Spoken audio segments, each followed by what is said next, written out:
Welcome aboard, everybody, to another episode of OG 55 Live. I got Mr. Theme Park Wizard, Theme Park Philosophy, and Dr. Dre Vast Sky in the house.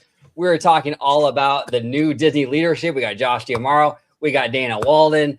We also got even Filoni for Lucasfilm. It's crazy. It's a brand new day at Disney. We're going to talk about it. We're going to break it down. Pros, cons, and all of the above. Up next on OG 55.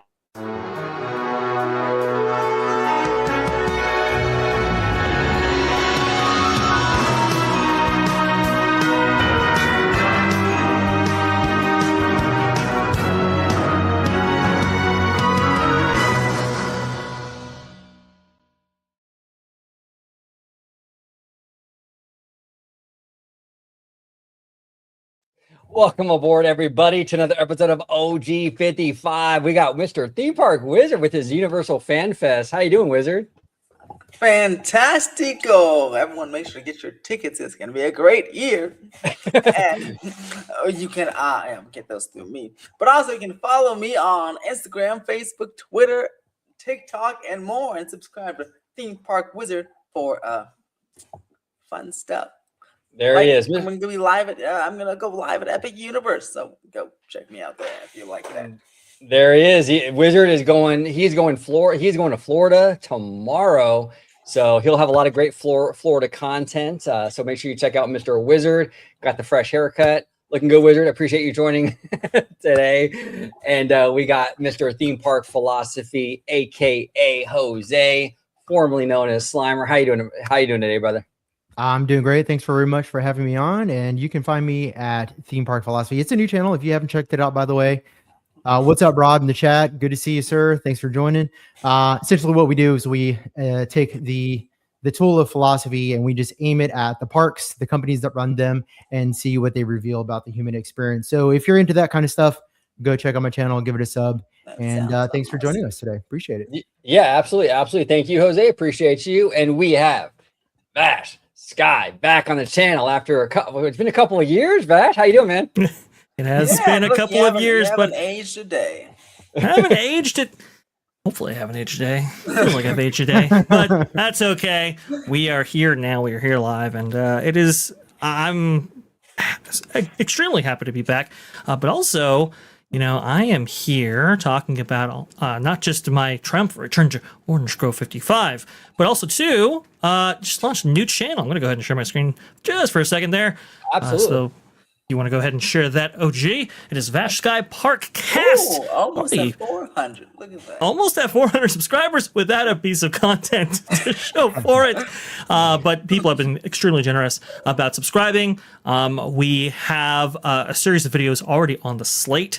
I will say this initial video is actually very much what we're going to be talking about today, talking about the new Disney leadership. Of course, we're going to be a little bit more broad in that conversation, but I want to go ahead and hone in on Josh D'Amaro. It's very interesting, his history and how he got to the position that he is in now. And from that, what can we glean for the future of the Walt Disney Company? It's very, very interesting if you go into it with the granularity that we will in this upcoming video. We'll also have a video after that going over Dana Walden and how Josh D'Amaro might be best served by looking over his shoulder a little bit. We'll get into some of that discussion here, but you can expect that from this channel as well. We'll also have live streams, so if you want to go ahead and subscribe now and turn on those bell notifications for when we drop videos and when we go live. That will be happening very, very soon. Thank you so much for supporting me over there at Vash Sky Parkcast. Yep, there it is. Vash Sky Parkcast. Make sure everybody at home subscribes to Mr. Vash Sky. All right, let's talk about this, right? So it was like a week or two ago now, we got news that Josh D'Amaro, the Parks guy, is going to be the new CEO of the Walt Disney Company. They're elevating Dana Walden to the president position, which Bob Iger got rid of a while back. That role has been vacated for a little while now. So we got Dana back in the house. I'll start with you, Vash. I mean, it's interesting, right? I mean, usually Disney kind of goes for these studio people when it comes to CEOs, right? We've had, Michael Eisner. He came from Paramount. What was it, Card Walker? I mean, history of studio people. This time we're going for a full-blown Parks guy. What are your thoughts on this? It's kind of interesting. Yeah, it's like it's history repeating itself again here because, well, we went with the Parks Guy the last time, and we know how that actually turned out right there. That was going to be in February of 2020 when that happened.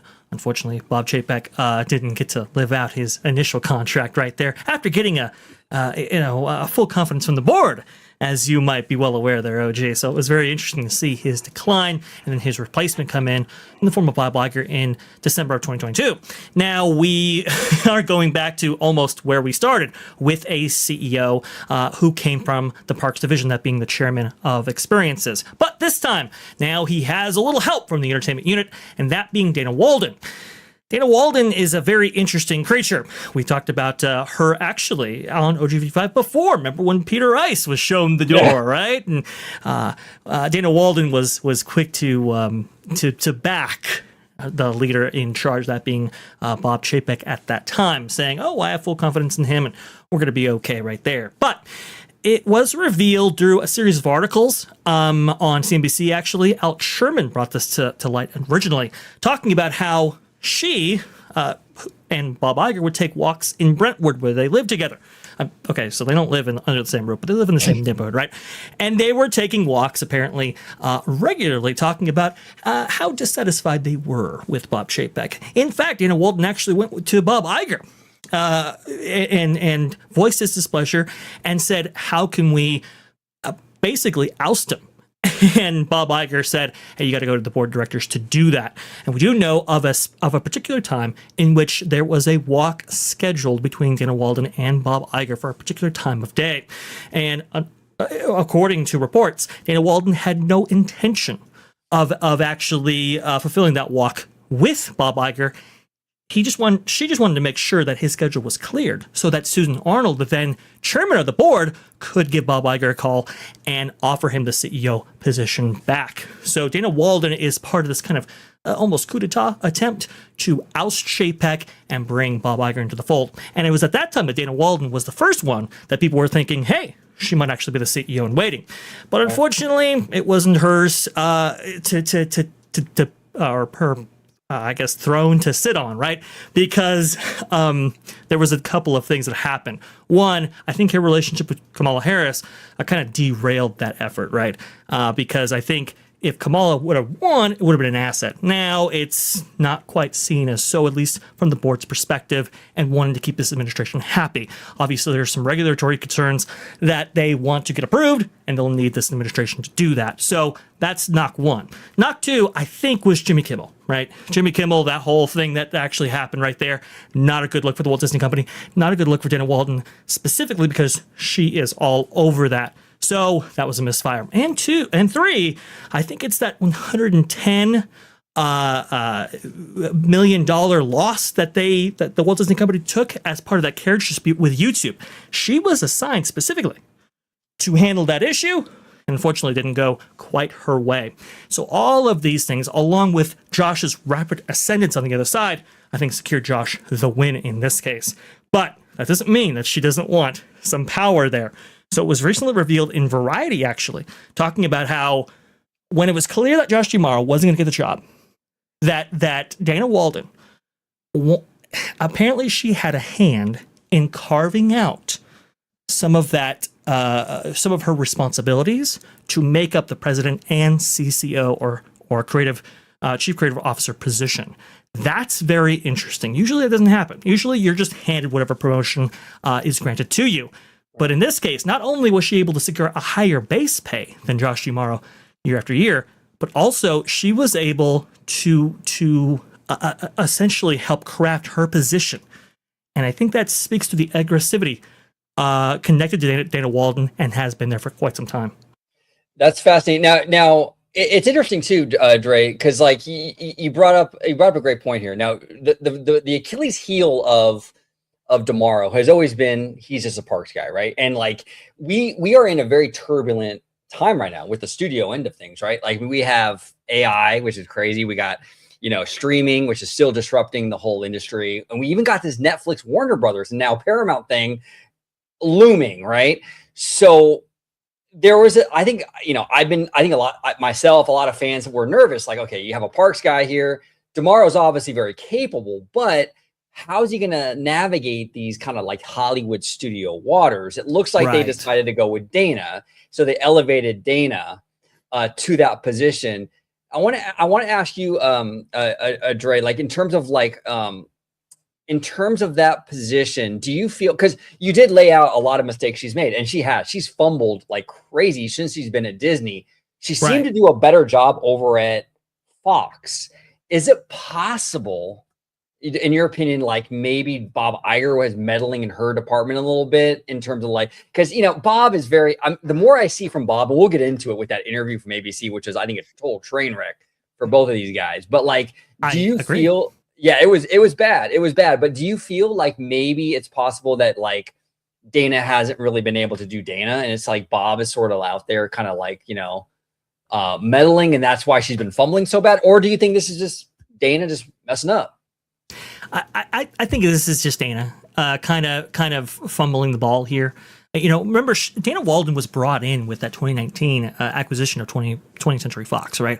And so in terms of the culture at Disney, it certainly has shifted in the Fox direction. I have heard from numerous inside sources that,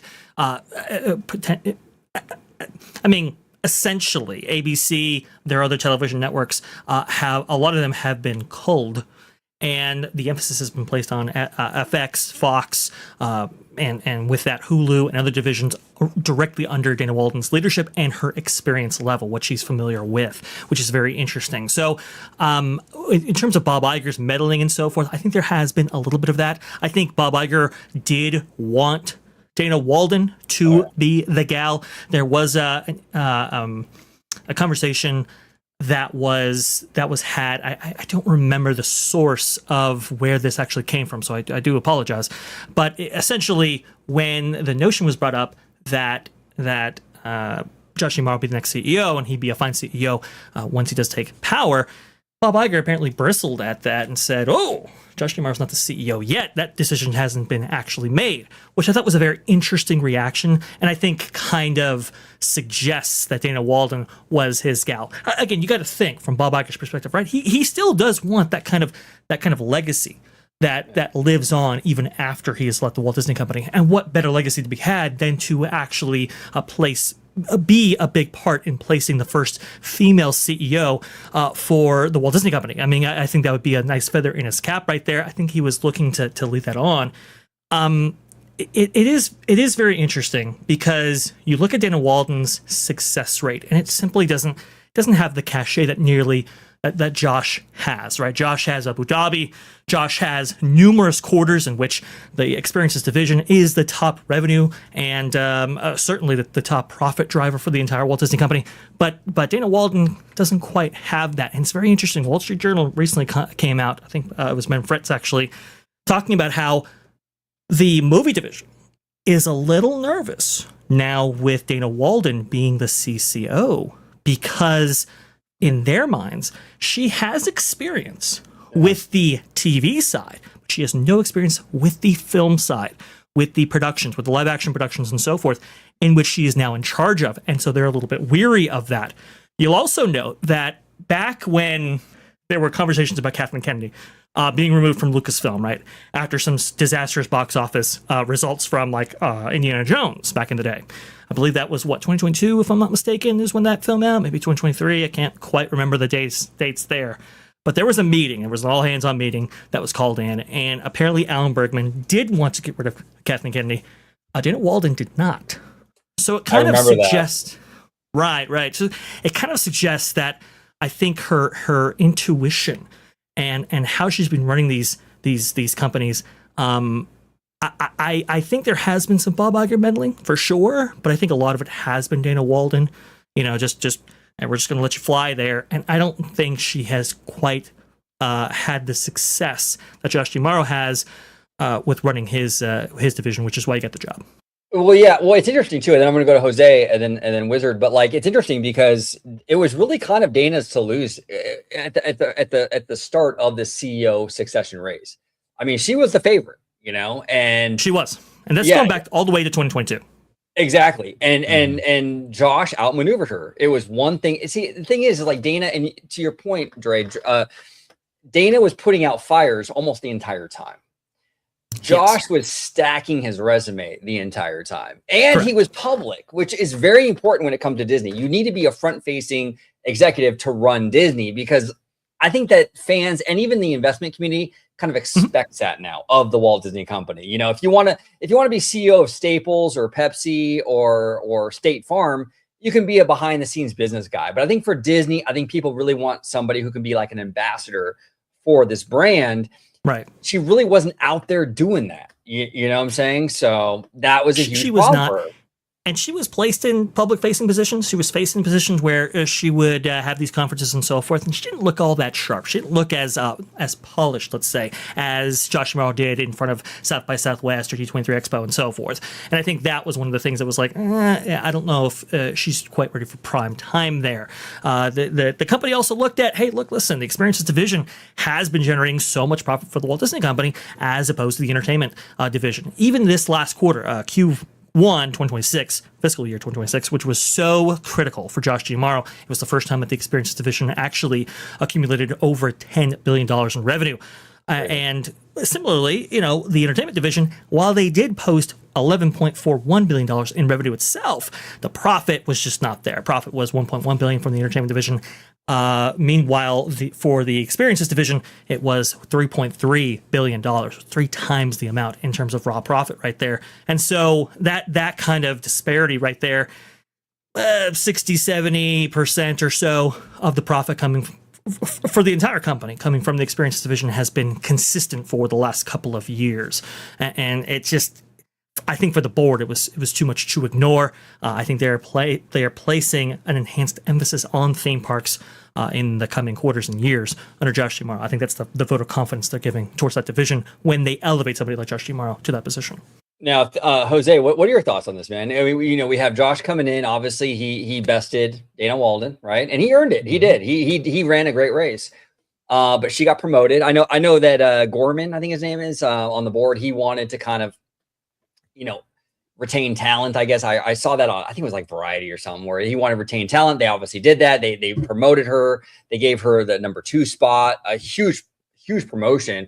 What are your thoughts on this? Do you share some of the same concerns that Dre does in terms of like her role and like her track record, or where do you stand with it?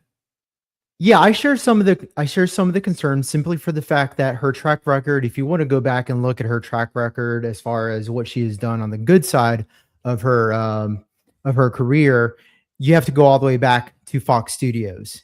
And it's because of the fact that you have to go all the way back to Fox Studios to really find the shining examples of where she was an exemplar when she was president.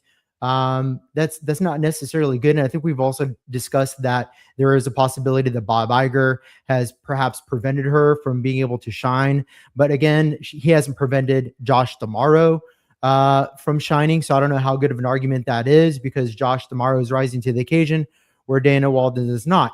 And another good point that Dre brought up here, and I want to maybe discuss this one a little bit, if we can maybe unpack this one. So Please. He pointed out that she cut it out.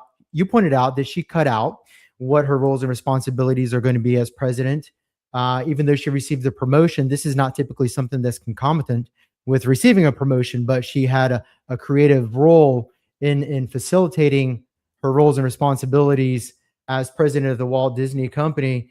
Mm-hmm. And I'm just asking myself, because I didn't know this, and I'm just asking myself, just in retrospect here, where was that ambition when she was trying to vie for the position of CEO, being as facing as she was? It seems like she forgot about that part.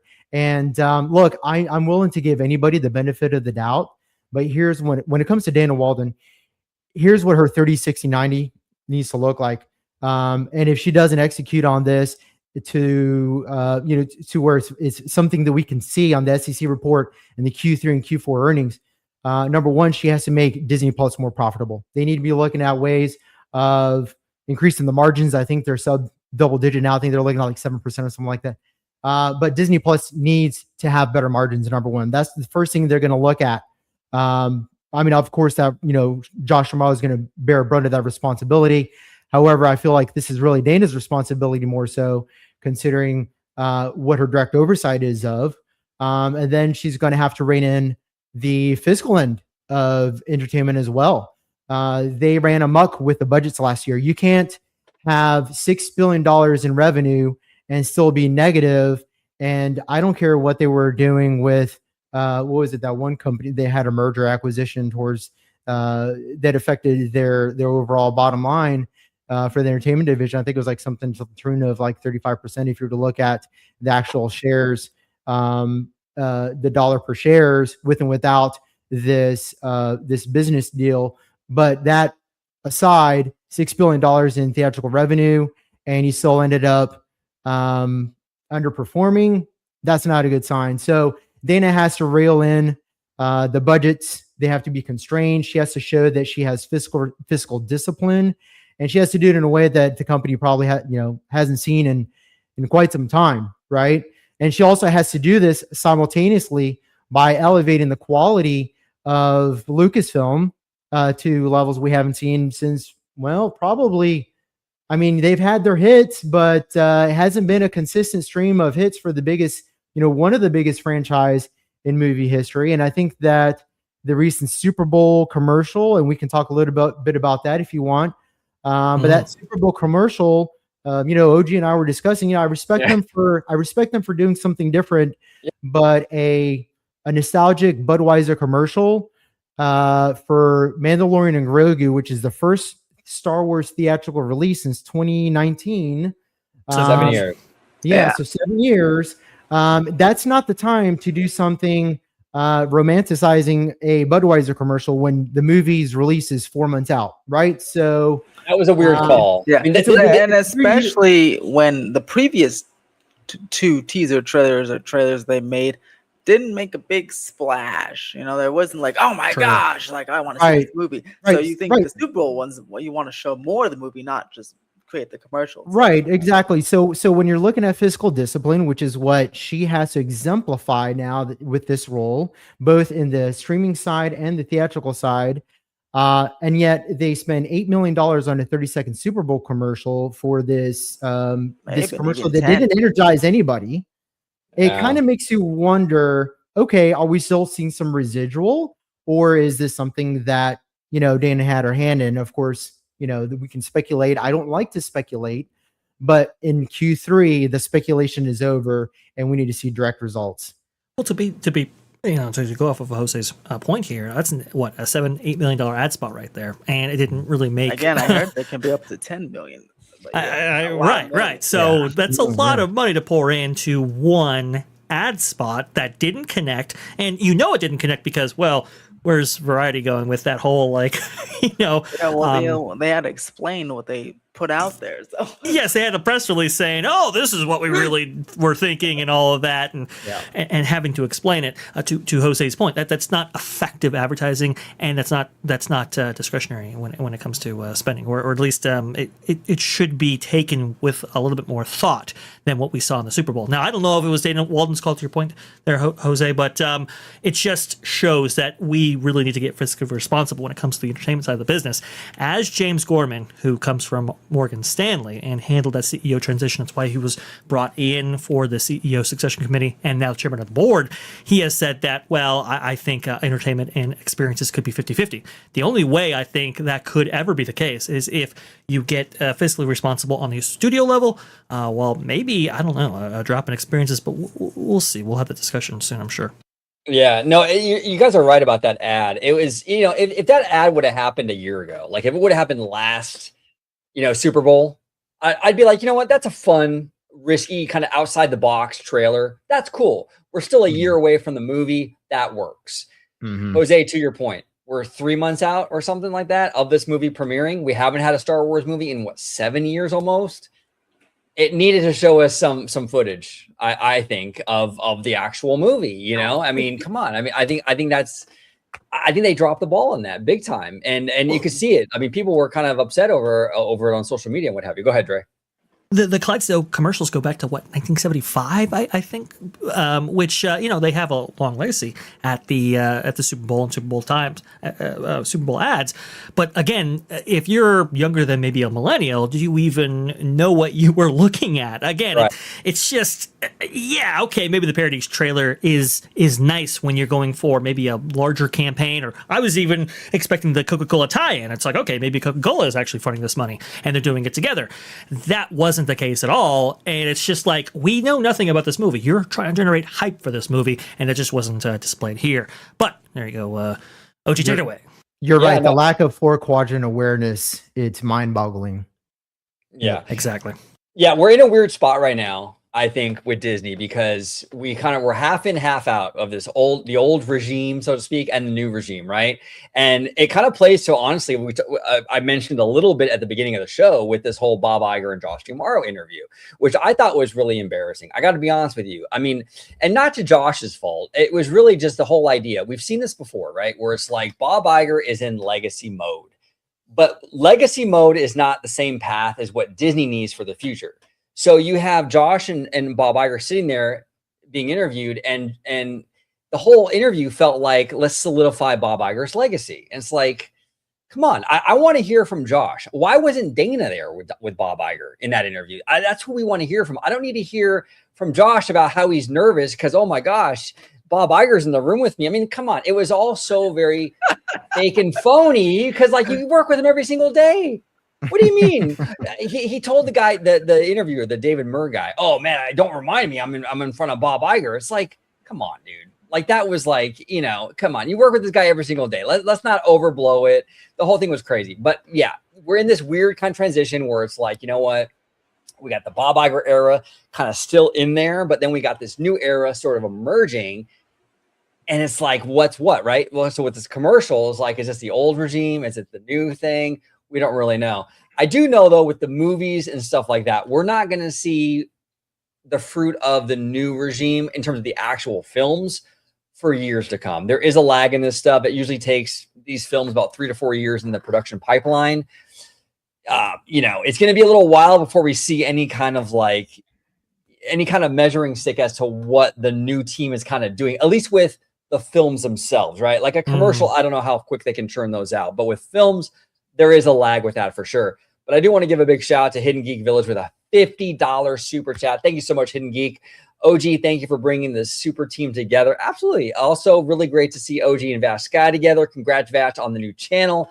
Wishing you massive success. I just subscribed, and I'm really looking forward to the live stream. Absolutely. Absolutely. And we got one more super chat from Jacob Weller with $1.99. Thank you so much, Jacob. You going on the scary Death Coaster, Wizard? Are you going to go on Fast and Furious, Wizard, or not? Are we going to be at the gift shop together? What's going on? Yeah, we might be at the gift shop together. I think that super chat, it was after I mentioned I was going to Epic Universe. So you might be talking about Stardust races, which I'll also not be going on. But maybe Elizabeth. But we'll have to see. But I'll get some great footage of Stardust races. And that's what I'm excited for. Yeah, no, absolutely, absolutely. And friend of the channel, Rudio here says they dropped the ball with the Super Bowl ad. No pun intended. Yeah, no, absolutely. Yeah. And with a lackluster trailer attached to Fire and Ash that only had very few new scenes added. Very interesting. Very, very interesting. Yeah, this whole Josh and Dana Walden thing is wild, right? It is. It's a crazy thing.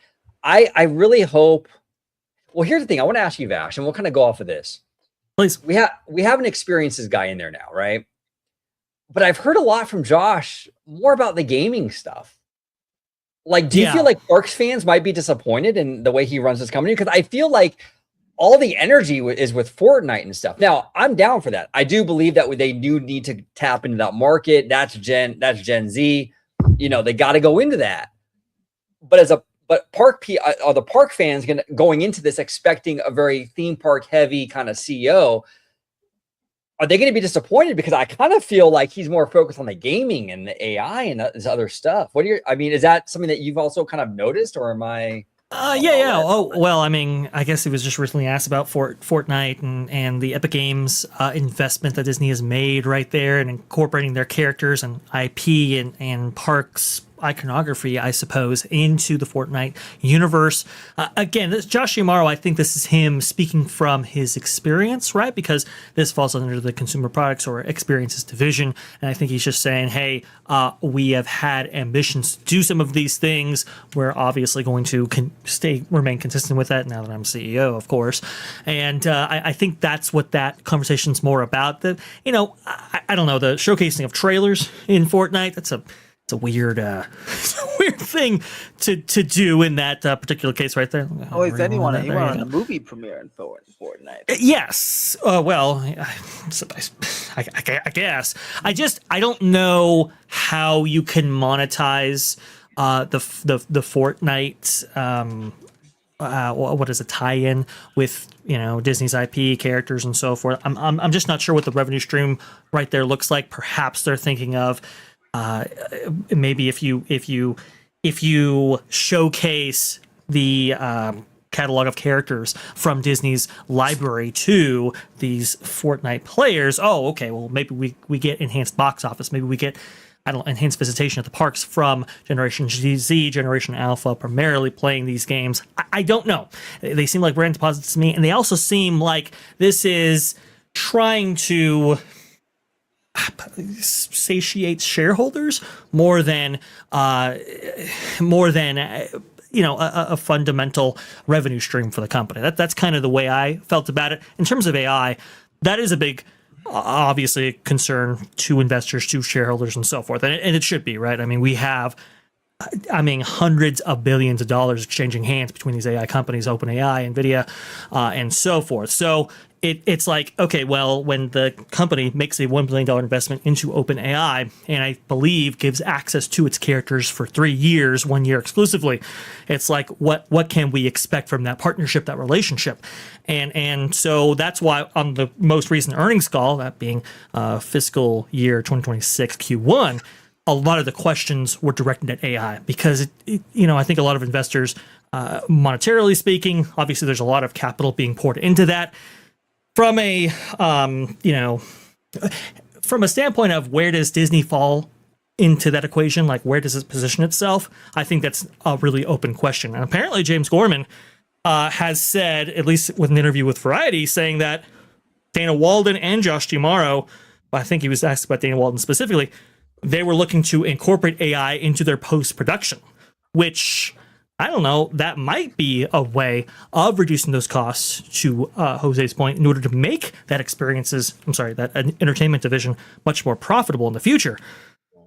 I mean, I guess. I don't really know. I understand that Josh D'Amaro, what he said during the ABC interview, he was saying, oh, well, it's creativity is really with the human, and this is just a tool for creatives. And it's like, okay, at what level?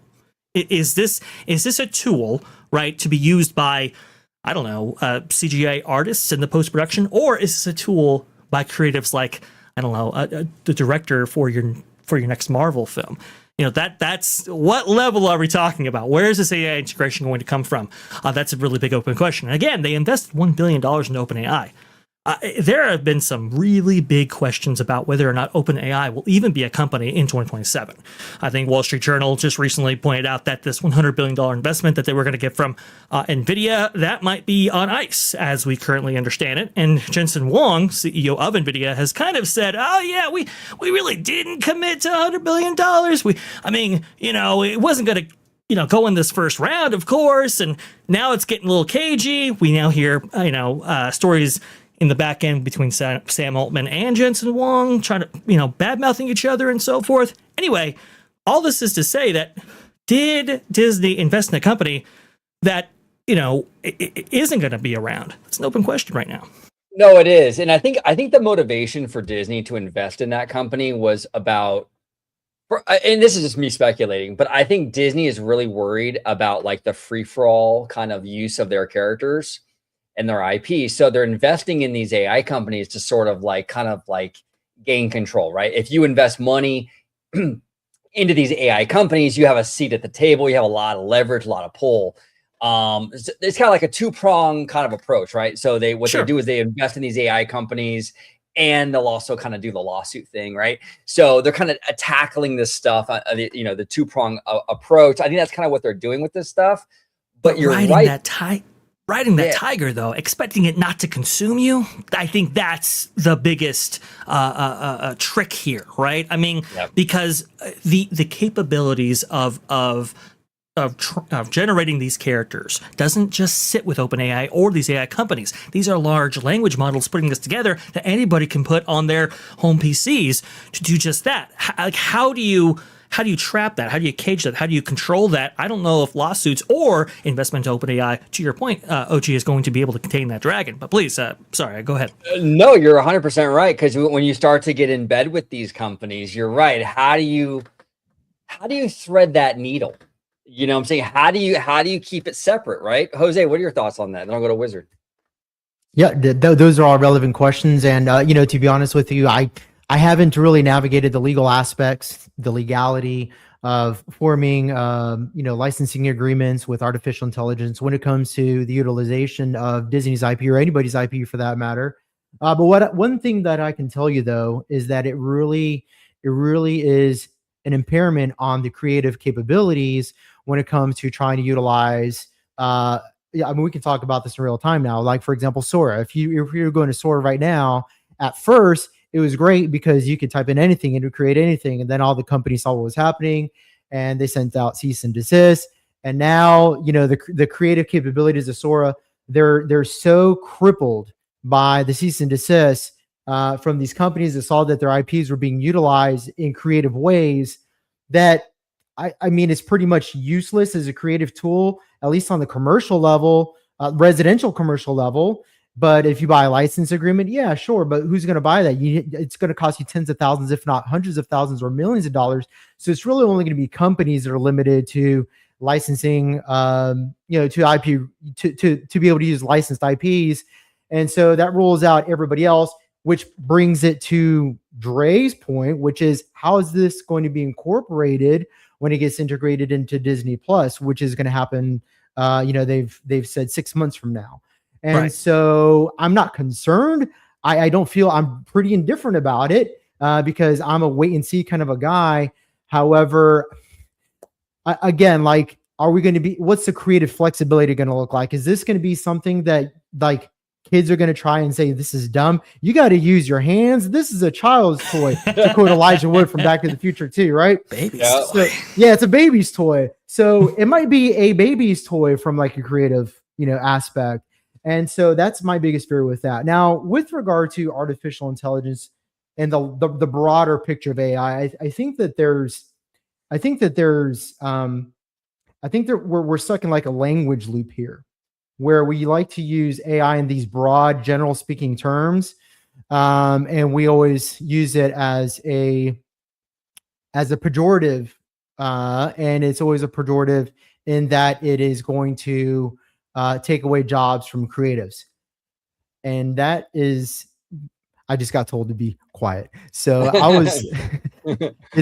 was just out of curiosity looking at ways that NVIDIA and Samsung and other companies are using artificial intelligence to increase production and yield in their semiconductor fabrication plants are utilizing language learning models. And there's actually a lot of ways that artificial intelligence can be utilized that has nothing to do with the creative process. And it is the responsibility of these CEOs, like Josh D'Amaro now has to be very clear about what the message is with the utilization of artificial intelligence and how it's not going to impact the creative process. So let me give you guys a couple of simple examples here. This is all from AI, by the way. So AI is going to, number one, it's going to reduce pre-production cost and control. That's a big impact. It's actually the biggest impact. They're estimated it can save millions of dollars in expenses. Two, smarter scheduling. AI-driven scheduling tools can reduce anywhere from 5 to 10% reduction in scheduling inefficiencies. On a $100 million film, you're looking at $5 to $10 million saved. Virtual production and pre-visualization. Okay, it's a tool, but saying that artificial intelligence is going to reduce or take away the creative powers of creatives is I think that's as ridiculous as a claim as saying that CGI was going to kill the creative process. We have more artists now at these companies with CGI than we did with the hand drawn process. As much as I love hand drawn, that's just a fact. Casting and market forecasting. Okay, better risk management. Essentially, there's a lot of risk that comes with that. You can have, you can greenlight projects with stronger projected ROI with AI analytics, editing, and post acceleration. And then marketing efficiency is another big one as well. So there are 6 to 7 ways that AI can increase yield and enhance production costs by potentially double digits. And in order for entertainment to stay within the game now, they're going to have to utilize these tools. And by the way, I mean, none of these are impacting the creators, but these are all tools that are going to be implemented around the creators, so that way they can make entertainment more profitable, because they are eventually going to go back to mid-budget films and make them viable again. Without these viable mid-budget films, you're going to have years like 2025 again, where it's like one merger acquisition and whoopsie, there goes all the profit for every single quarter for the year. Yeah, and these companies, it's really is, there's like the temptation is there, right? Where like the AI thing, it can decimate the whole creative process, and it's like it's scary for a company like Disney, because Disney was built on great creative talent. I mean, going all the way back to like the Sherman Brothers and Mary Blair. I mean, these creative minds really built this studio. It's a slippery slope when you have AI in the mix now. Josh D'Amaro did say in the interview, to be fair to Josh, he did say, okay, we're going to use it responsibly and it's not going to replace the creative process. And I believe him when he says that, but for how long? And I can see this being a huge temptation where it's like more and more of this stuff sort of bleeds into the process. And that's what kind of worries me, especially for a company like Disney. What say you, Wizard? I mean, you're younger than us three. Like, I mean, what's your take on this, young buck, in terms of AI and all that stuff? I mean, are you as hard on it as we are, or you are more open? Well, AI, I hope, like I said, some of the behind the scenes stuff Jose was saying about cutting costs and things and making things more efficient. Hey, that's fantastic. But I echo the concerns for Disney Plus. How will that be infused in Disney Plus? And that plus the whole short form content thing they're doing. Right. It's kind of weird. Was this a YouTube channel or is this Disney Plus? I know that it's kind of weird to me. Like, why don't you just make a good show for Disney Plus instead of doing all this other stuff? Yeah. Well, I mean, like I said, I'll check it out, but I don't know. It's kind of weird to me. I'm really curious how it's going to be infused into Disney Plus. I do hope it's not going to be, AI. I'm sure there won't be like AI movies or anything like on feature films, but if they use it to help behind the scenes, sure. But I do hope it's, I hope I won't be watching Toy Story 6 and I'll see something that's clearly AI, Well, it's interesting, and Dre, I want to kind of address this to you and kind of see what your thoughts are on this. I feel like the user generated AI stuff on Disney Plus is kind of a two-pronged thing. Like, they want to keep people on the platform, which I understand that. But number two, it kind of almost feels like a data mining thing. Like, they can kind of see what the fans are sort of wanting and what they're creating. And that kind of helps them, kind of gives them information as to what they should be doing. Am I off base for that? Or is that, where do you stand with that? No, yeah. I mean, data collection has been a part of Disney's repertoire or portfolio for a while. They don't much talk about it, but we do know that has been the case for quite some time. So I do agree with you, OG. I think there is some data mining to be had there when it comes to user-generated content. But the other thing too, I will say with that is, I think Wizard is exactly correct. It's like, why don't you create a great show? The problem is, I don't think they can, and I think they know that, and I think that's why they are putting user-generated content, because they want to reduce the costs of having a platform like Disney Plus. I mean, they spent tens of billions of dollars year over year to try to improve or provide subscribers of Disney Plus, high quality content, and it just it really didn't materialize, I think, in the way that they felt. And remember, a lot of the thing that investors said that they were concerned about when it came to Disney, when Chapek was removed, was how much money they were losing per quarter with Disney Plus. I think it was a record losses for the quarter in which Chapek was ousted. And so they've been trying to reduce those expenses. They've been trying to reduce those costs associated with that. And one of those ways is cutting productions. And we've seen productions cut on Disney Plus's end, along with other streamers, for a while now. And that's how they've achieved this recent, profitability. And it's only tens of millions of dollars in profit compared to the billions that the parks make, but at least it is profitable and not losing money. So how do you facilitate content generation without producing big budget TV shows like The Acolyte or like any of these other titles that we've seen?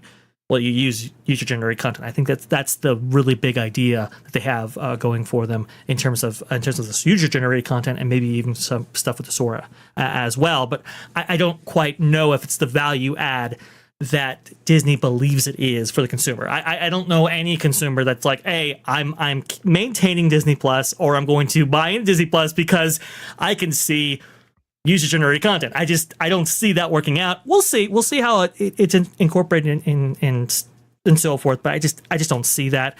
When it comes to AI and the use of AI, I remember I was privy to a couple of internal documents from Disney, and they were suggesting the same things that you were suggesting, Jose, but actually with the experiences division. It was the head of food, beverage, and merch at the time saying that they were going to use AI for scheduling and inventory management and a whole bunch of roles that could streamline that process. And they were suggesting that jobs weren't going to be cut at all, which I thought was very interesting. Now, 2 years later, I think that paradigm has shifted. This is why James Gorman is saying one of the mandates that he's giving Dana Walden is how to incorporate AI into the post-production process.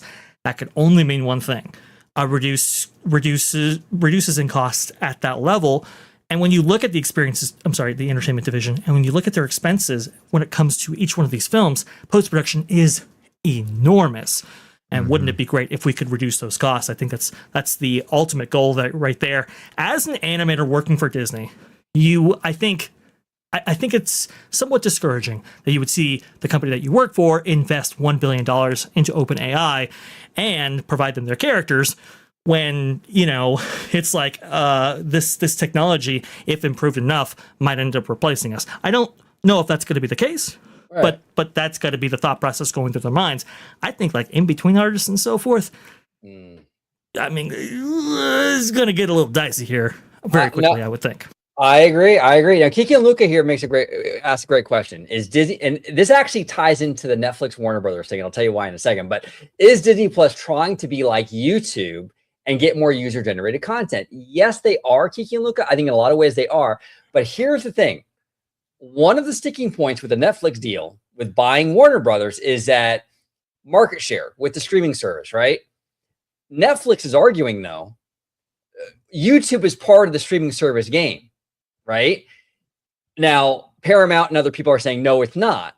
But here's the problem. Disney is kind of almost inadvertently helping Netflix buy Warner Brothers, because by making Disney Plus more like YouTube, you're lumping Disney Plus in with YouTube. And now that bolsters Netflix case. Like, yeah, see, all these streaming services, you can create your own thing. You can watch, content. It's just like YouTube. Dre, what do you think about that? I mean, it kind of almost, in a weird way, sort of like makes the case for Netflix in a weird way, right? Because you're turning Disney Plus into a creation platform along with consumption. It's not just consuming now, like you're creating on the platform too, just like YouTube. That's a really interesting point, right? And we look at the market share for YouTube. It is absolutely massive. It's huge when it comes to the streaming space. So yeah, maybe you are making the case for Netflix right there. Look, one of the big questions faced when it comes to Josh D'Amaro or Dana Walden as they look into the outlook of the company and the future of it, they're going to have to find a path forward for Disney Plus, how they can turn that into a real profit driver the likes of which we may not have seen since, the big cable days, right? I mean, linear television for Disney was a huge revenue driver. I mean, we're talking billions and billions per quarter, and now that has been completely obliterated. The other thing that we've seen is ancillary revenues from these films, right? Like DVDs, Blu-rays, that's all gone away. We're gonna have to make up that revenue loss in some way going forward. That's gonna be an open question. And here's the other thing: if Netflix is able to seal this deal with Warner Brothers, which I know Paramount has just recently come out and said, "Hey, we're gonna sweeten this pot even further." Right. We don't want that girl's not into you, but we're gonna try anyway. We'll see what actually happens right there. But let's say Netflix is successful in getting Warner Brothers, right? Ted Sarandos has been very clear. He thinks the theatrical model is dead. Now, he's telling you all the right things right now. Oh, yeah. Oh, sure. Don't worry about it. We'll still release that Warner Brothers slate in theaters. Don't you worry. But look, when that ink dries on that deal, where's the obligation to keep releasing those films in theaters? And if that goes away, because remember, Warner Brothers, before Zootopia 2 and Avatar 3 came out, they were the number one at the box office for 2025. If one of the biggest players in theatrical goes away because Netflix deems it so, what does Disney do then? Where is Disney Plus positioned when it comes to Netflix acquiring somebody like Warner Brothers and their content library that they'll have access to? And what does Disney look like with the implementation of AI, when anybody can create the stories that they want to on their own time, in their own way, and so forth, utilizing your characters? Maybe you want them to use them, maybe you don't. That's going to happen anyway. And then what is going to happen when theatrical might go away? These are all big questions facing Josh D'Amaro and Dana Walden. It is, yeah, because theatrical is already kind of a little bit of a melting ice cube already, right? It's kind of on shaky ground, right? And if Netflix buys Warner Brothers, and like you were saying, Vash, where they don't keep their promise, right now they're saying, yes, we're going to do the theatrical, that's why we're buying it. Okay, but if Vash, by the way, if you can put your channel in the chat, Kiki and Luca wants to share it, so go ahead and do that. Absolutely. Yep. But yeah, I mean, if Netflix doesn't keep their promise, that's going to be a big problem for theatrical, because it's already kind of on its back legs. You know what I'm saying? Theatrical isn't really, it's not dying. I mean, it's not dead necessarily, but it's certainly not thriving like it once was, right? And I think that if Netflix, really pulls back on that WB content in the theaters, that could really decimate. And then you're right, Vash, that's a great point too. Then what does Disney do? Because now it's like, Disney, are they going to follow suit? Are they going to pull back on their theatrical too? It kind of can spiral into this whole thing where it's like, now Disney's not doing it because, well, it's like, it's not worth it because Warner Brothers doesn't do it anymore. It can lead to a whole big issue. What's your thoughts on that, Wizard? You're muted, brother. Yes. All right. Yeah, I'm curious because that is, it's very interesting because we have the whoever gets the Warner Brothers thing, we'll see what they do with the theatrical space. Disney so far has been pretty committed to the theaters, though. They still have the longest windows and everything. So I don't. And look, they're making a lot of money with Zootopia and Avatar and things like that. So I don't see that changing too much. Even Send Help, a mid-range movie, has still been in there for like almost a month now and making some money. Disney Fox movie. So I feel like they wouldn't. I feel like they really wouldn't back down. They may shorten them, but I feel like they wouldn't totally give up the theater model, at least initially, because I feel like it's been pretty successful for them, even to this day with these long theatrical windows. Yeah, absolutely. Jose, what are your thoughts on that, brother? And this is one of the concerns I had with Josh D'Amaro, is just because, look, Josh is a very capable executive. He is. I mean, he knows how to navigate these waters. The dude knows what he's doing for sure. But it doesn't have this entertainment experience, and we're going through a major seismic shift in Hollywood. What are your thoughts on this whole thing with theatrical? I mean, at the current moment, I don't have any reason to be concerned about their theatrical, provided that they implement artificial intelligence as as they're saying they're going to implement. And again, I think clarity is the most important thing on how they're going to communicate that to the shareholders, because I think because a lot of people are being fed a dogmatic approach, a dogmatic dictation of what AI actually does. They're solely focused on how it's going to replace the creative process. And that is not entirely true. There are ways that AI can facilitate lower production costs from head to toe, but they need to be very specific about what that process is going to look like, both for theatrical and for Disney Plus. Now, that's going to result in some job loss because they're going to become more efficient. And when you become more efficient, you require less people. But at the same time, you're saving the entertainment side of the business. That's just business, okay? And as technology evolves, that is what we've always done to increase yield, margins, and productivity. So that's all something that I think Josh has successfully done with experiences up to this point. I mean, he's already been managing 80% of the company. What's another 20%? What I do like about the power split between Dana and Josh is that Josh can lay a little of that responsibility on Dana, so that way it doesn't befall him completely. Smart. And so that level of risk management is smart, and it's something that I speak to as something foundational to the Walt Disney Company, whether it's, Eisner and Wells, Walt and Roy, and now we have Josh and Dana.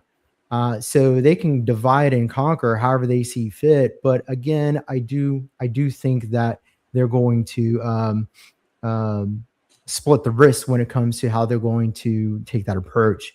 When it comes to the parks, something that I think that Josh needs to focus on in his first 90 days, and I said this in your last video, he needs to be very direct and clear with the shareholders as to where the $60 billion in investments are going to be going into the parks.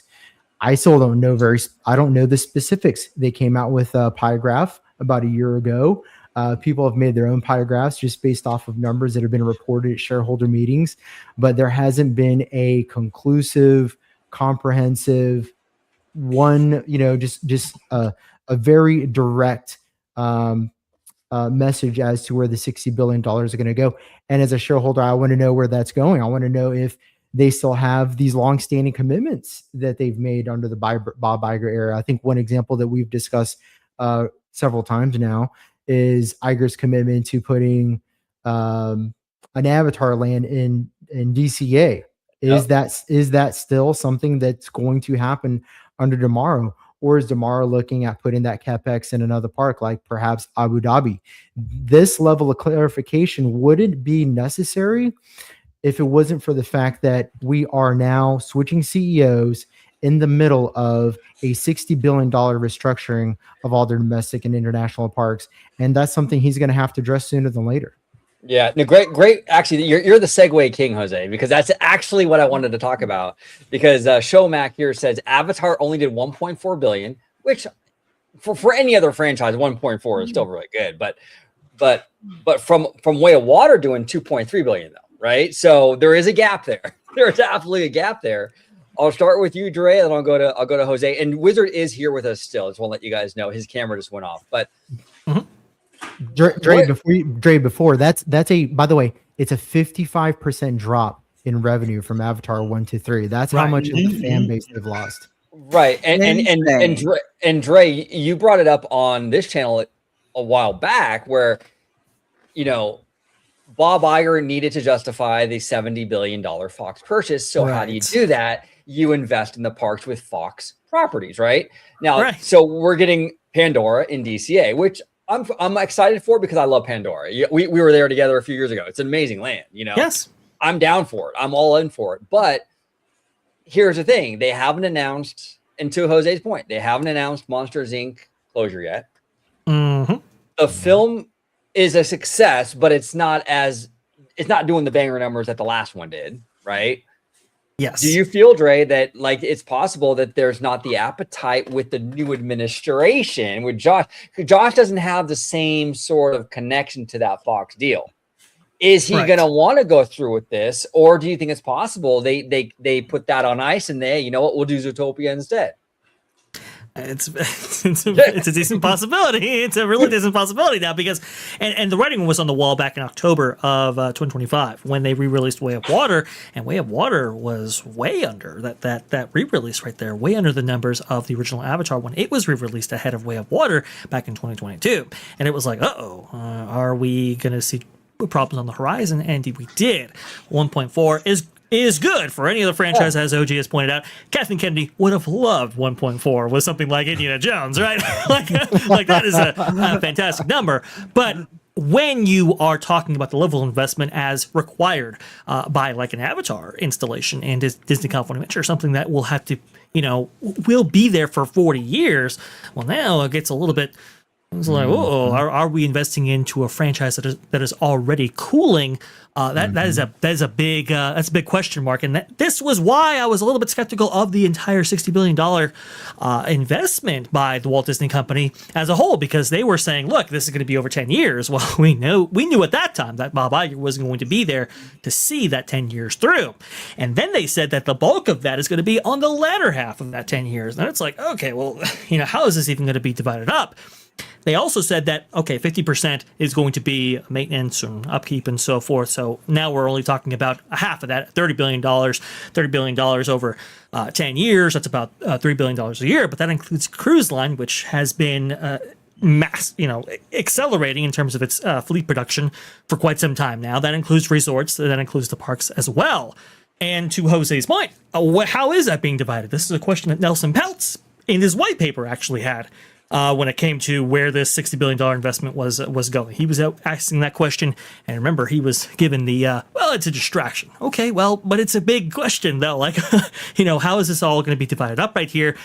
$3 billion a year for the Experiences Division sounds like a big number until you think about how much Disney spent in its entertainment division.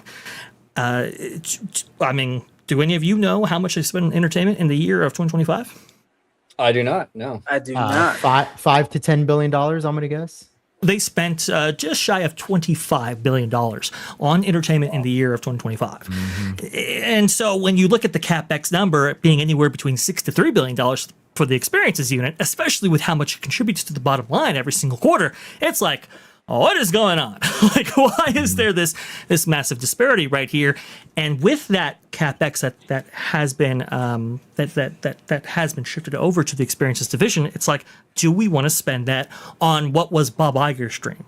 Because Bob Iger was really pushing for Avatar to be included in the parks after the success of Way of Water back in 2022. That was the biggest box office success in many years for the Walt Disney Company when Bob Iger was pulled back in, and that's why he brings it out at his first earnings call of February of 2023. And that's just a different paradigm now. It's just shifted now. And so I could definitely see them kind of rethinking this and going, I'm not sure if this is going to happen. Now, apparently they have spent a lot of money in terms of development for this new land. Well, from what I understand, they still haven't finalized it. So it does kind of leave that open question. Now, we did today just get news that they are going to demolish the TDA, or Team Disney Anaheim East, right? That building there that sits on that plot of land north of the Pumbaa lot. If people are familiar with the harbor area and, all of that, right? That's for what is, Eastern Gateway 2.0, as it was folded into Disneyland Forward and approved a couple of years ago. So the reason I bring that up is because that parking structure that will be taking the place of that TDA East building and the surrounding area will be, they'll need to establish that before they get to Avatar. And that's a lot of time, 2 to 3 years, for them to get cold feet on Avatar itself. Yeah, no, you're right, because that Pixar PAL structure took about 18 months. Or even maybe a little bit more than that. So they're just starting about 18 on to this 2 years, yeah. Mm-hmm. Yeah, exactly. So it's like, it's crazy. And it's interesting too, Dre. I'm kind of wondering, and I haven't had you on to talk about this, but I want to pick your brain on this too, where it's like, please, what's your thoughts on where they're putting it? Like, because a lot of people said, hey, just put it in the Symbol lot. It's a parking lot. It's a clean slate. Now, a good friend of the channel brought to my attention that there's already water lines and things underneath Hollywood Land, so that kind of that work is already done. Is that probably why they're choosing this area as opposed to Simba, or what are your thoughts on that? It's one of the reasons, for sure. I mean, this is also why Rivers of America, right, is going away over at Magic Kingdom. Why Muppet Vision 3D was chosen to go away as well in kind of the Monsters Inc. area where that will crop up at Disney Hollywood Studios. If you can get away with reutilizing or tying into existing infrastructure, a lot cheaper than setting up new infrastructure for a brand new expansion, right? And so they've chosen the path of least resistance in this instance, and they're going to the north of the Hollywoodland area that has electrical, water, and if you don't meaningfully expand the capacity for a park like Disney California Adventure, which they will, but not hugely so, you also don't have to facilitate the supporting infrastructure for that increased capacity, if that makes sense, right? Right. That's the other thing. That's the other reason why, these expansions in Walt Disney World don't really feel like that when you see so much replacement actually going on. So I think that is kind of part of it. Let's be honest, though. I mean, in terms of Disney California Adventure, Hollywoodland does feel like a dead portion of that theme park, right? It hasn't gotten significant investment in a long time. It has a lot of dead space, a lot of things that could be, in Jeff Valley's terminology, could be better utilized, because that's what he said about the Rivers, right? Underutilized. Okay. If you can better utilize that area and square footage, I mean, that's the calculation. This is investment by spreadsheet, unfortunately, with the Experiences division right now. Now, do you feel, because when we were in Florida, Hollywood Studios, they have Galaxy's Edge, right? And you're very familiar with this, Jose. You're out there in Florida and stuff. And Wizard, you'll be there tomorrow. But in Florida, they don't really have a transition for this Batuu. It's like you go under like a freeway underpass and you're in the land. Is that what you're expecting for Pandora if we get it? Something like that? Like you could go under a tunnel and boom, there you are, Pandora? I mean, any transitionary space will require land dedicated to it. And so even if they did want to incorporate a transitionary space to break up existing Hollywoodland or Buena Vista Street and Avatar, I just don't know if they have those resources afforded to them to do it in this instance if they want to maximize the footprint of this Avatar land, which I think they might. So the transition might be a little harsh. It might not be as seamless as something like maybe Star Wars Galaxy's Edge at Disneyland, for example. It might look more like the Star Wars Galaxy's Edge at Disney Hollywood Studios. Yeah. Now, Jose, you brought up, and you make a great point in the group text and stuff like that about the, Animal Kingdom and how much it's actually gained from a Pandora. And you've made the case like, it's not. It has. I mean, it rose pretty quickly with the addition, but then it also kind of fell off. If you want to go ahead and explain that and kind of elaborate on what your thought space is in regards to the whole Avatar brand, in regards to maybe putting it in DCA. Yeah, so going back to what I was telling you, and Vash and Wizard, essentially, Animal Kingdom saw a large spike with their introduction of Pandora. It was a phenomenal hit. It's one of the best executed lands in the entire world when it comes to bringing movie to the parks. However, people just aren't interested in Pandora anymore, and we've confirmed this now through the theatrical releases. Avatar: Way of Water saw a dramatic decrease, and then again we saw a dramatic decrease with the new Fire and Ash. So people are checked out of the Pandora franchise. And I've heard a lot of people make the argument, well, maybe it's because Animal Kingdom just doesn't have the same amount of attractions. That's not the case. Animal Kingdom has the same amount of attractions and rides as Hollywood Studios, and yet still underperforms. And it is also a better looking park. It is by any objective measure, it is substantially a better looking park. So there's more to see. And now one can also argue, and this is one that I'll grant, is there you don't have the nighttime entertainment. I mean, Hollywood Studios has Fantasmic, Legacy Show, one of the best. You can catch Fantasmic. I mean, you've pretty much caught the best nighttime show in Walt Disney World. And that is one aspect that Animal Kingdom is missing, but it doesn't explain the drop in attendance. Not just nighttime, the lack of nighttime entertainment alone can explain the drop in attendance at Animal Kingdom. So two things that I think is a problem with that park specifically. Go ahead. I would agree with you that Animal Kingdom has this very similar attraction count to Disney's Hollywood Studios. I would differ though, because you got to look at attraction quality as well, I would think the attraction quality is slightly higher at Disney's Hollywood Studios than it is at Disney's Animal Kingdom. The other thing too that Animal Kingdom has that Disney's Hollywood Studios doesn't contend with, like you said, I do agree with you with the nighttime entertainment, but one of those attractions that relies so heavily on the animals doesn't exist at Disney's Hollywood Studios as well, and that being the safari, Kilimanjaro safaris. Well, when you rely on animals that heavily, they go to sleep, and so do you have attractions around it that can take its place? And that's one of the reasons why that park closes the way it does. And it's really unfortunate. It shouldn't happen. I think that park should stay open longer. But when you look at the value of the parks around Animal Kingdom, and then you look at Animal Kingdom with those reduced hours, with a low attraction count, maybe attractions, the newest attraction that it's had, right, is what, 2017's Avatar. It's kind of like, long in the tooth, let's go over to Star Wars Galaxy's Edge over there at Disney's Hollywood Studios instead. I think that's the calculus being made by consumers when they are mapping out their vacations. Now, I will say, for Avatar, it is, I think, one of the reasons why people visit that park at all is for that Avatar land, especially if they haven't seen it themselves. But you're right there, Jose. It's like, how relevant will it stay? How much will that be the case in the long term? I really don't know. For Disney California Adventure, they might get away with incorporating Avatar, especially if they go with the boat ride, because that's one of the things that DCA desperately needs 100%. Is a boat ride. So from an operation standpoint, I think it does work. The question is theme and IP. Look, I think with any of these things, execution is far more important than IP, right? Nobody's heard of Waterworld. And yet, Wizard, back me up here, that Waterworld Theater has backed every single Showtime, right? That's the difference between IP and execution.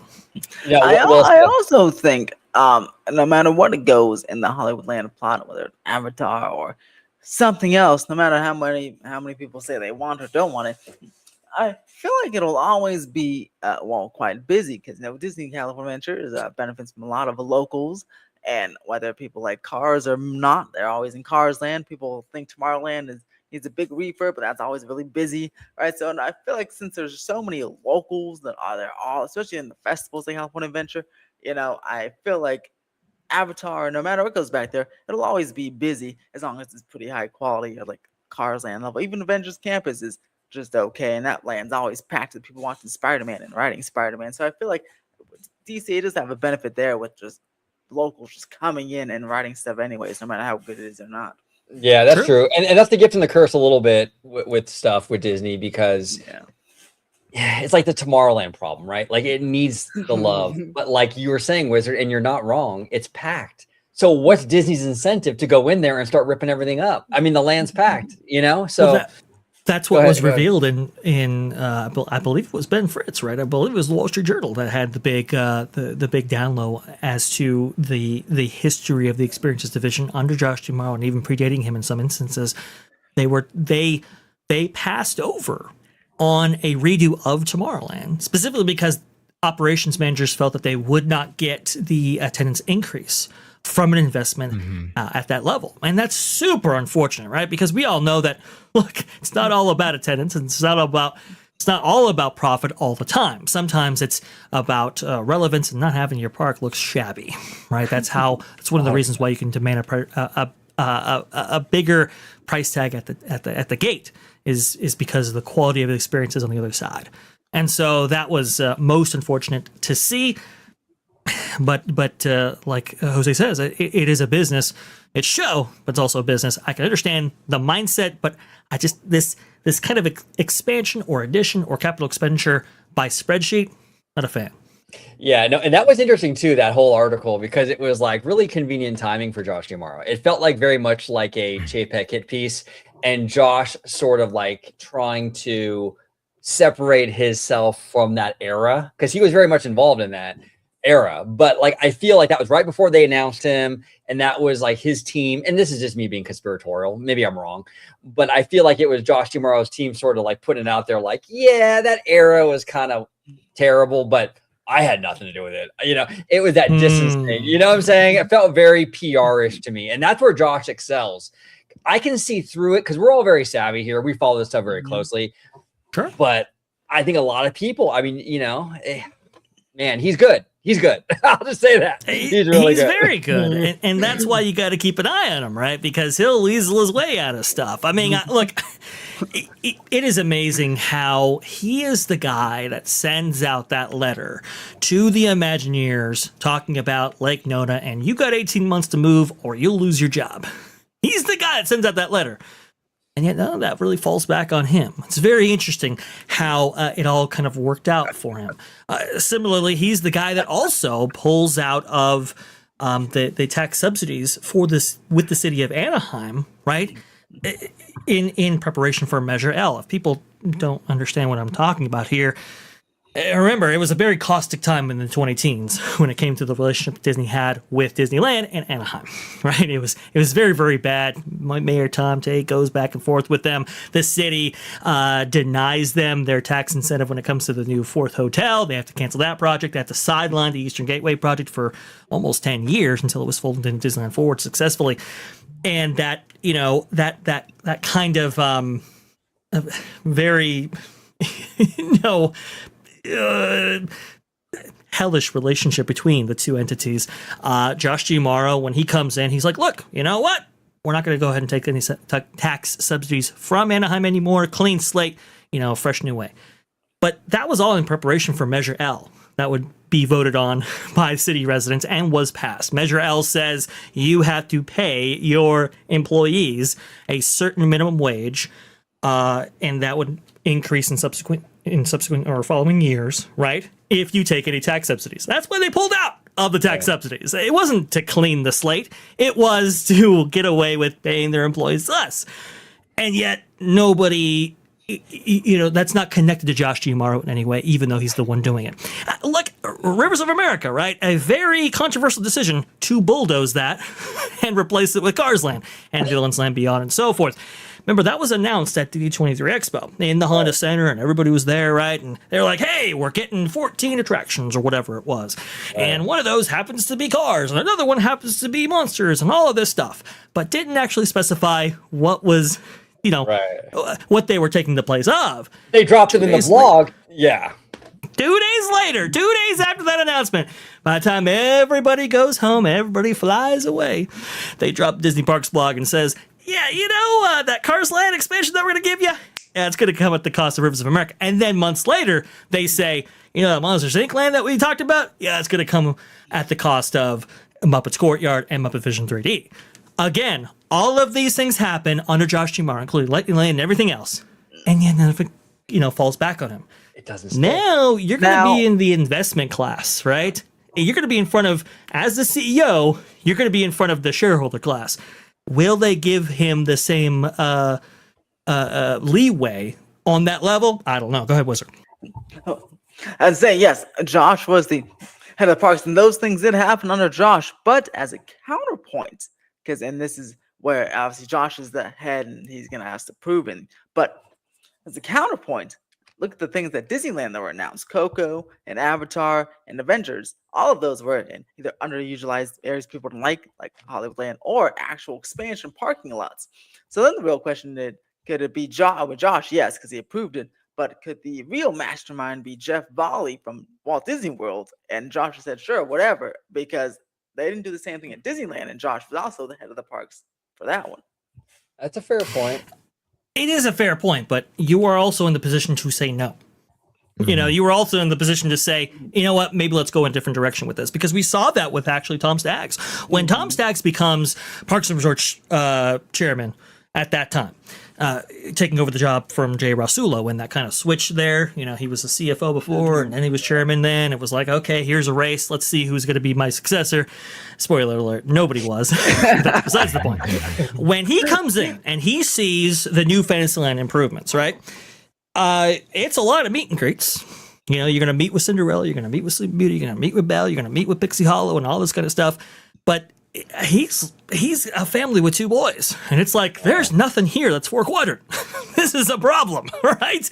And that's when we get the implementation of Snow White, Seven Dwarfs Mine Coaster, very late in the game. But that's when it's incorporated and included. So on the one hand, yes, you can be deferential to your resort presidents. And I think Jeff Volley had a lot to do with the additions made and the changes made, but it still happens under Josh. And look, if Jeff Volley wants to make that call, fine, but what calls are we making for the long-term quality and health of these parks? Is at what point do the decisions of your underlings fall back on you? That's the question. No, you bring up a lot of great points, Vash. I've been saying this for a long time too, where Josh doesn't really get held accountable for a lot of stuff. I think because he's very charismatic, fans love him, and so it's always like the other guy or his boss or this, that, and the other. It's never his fault, right?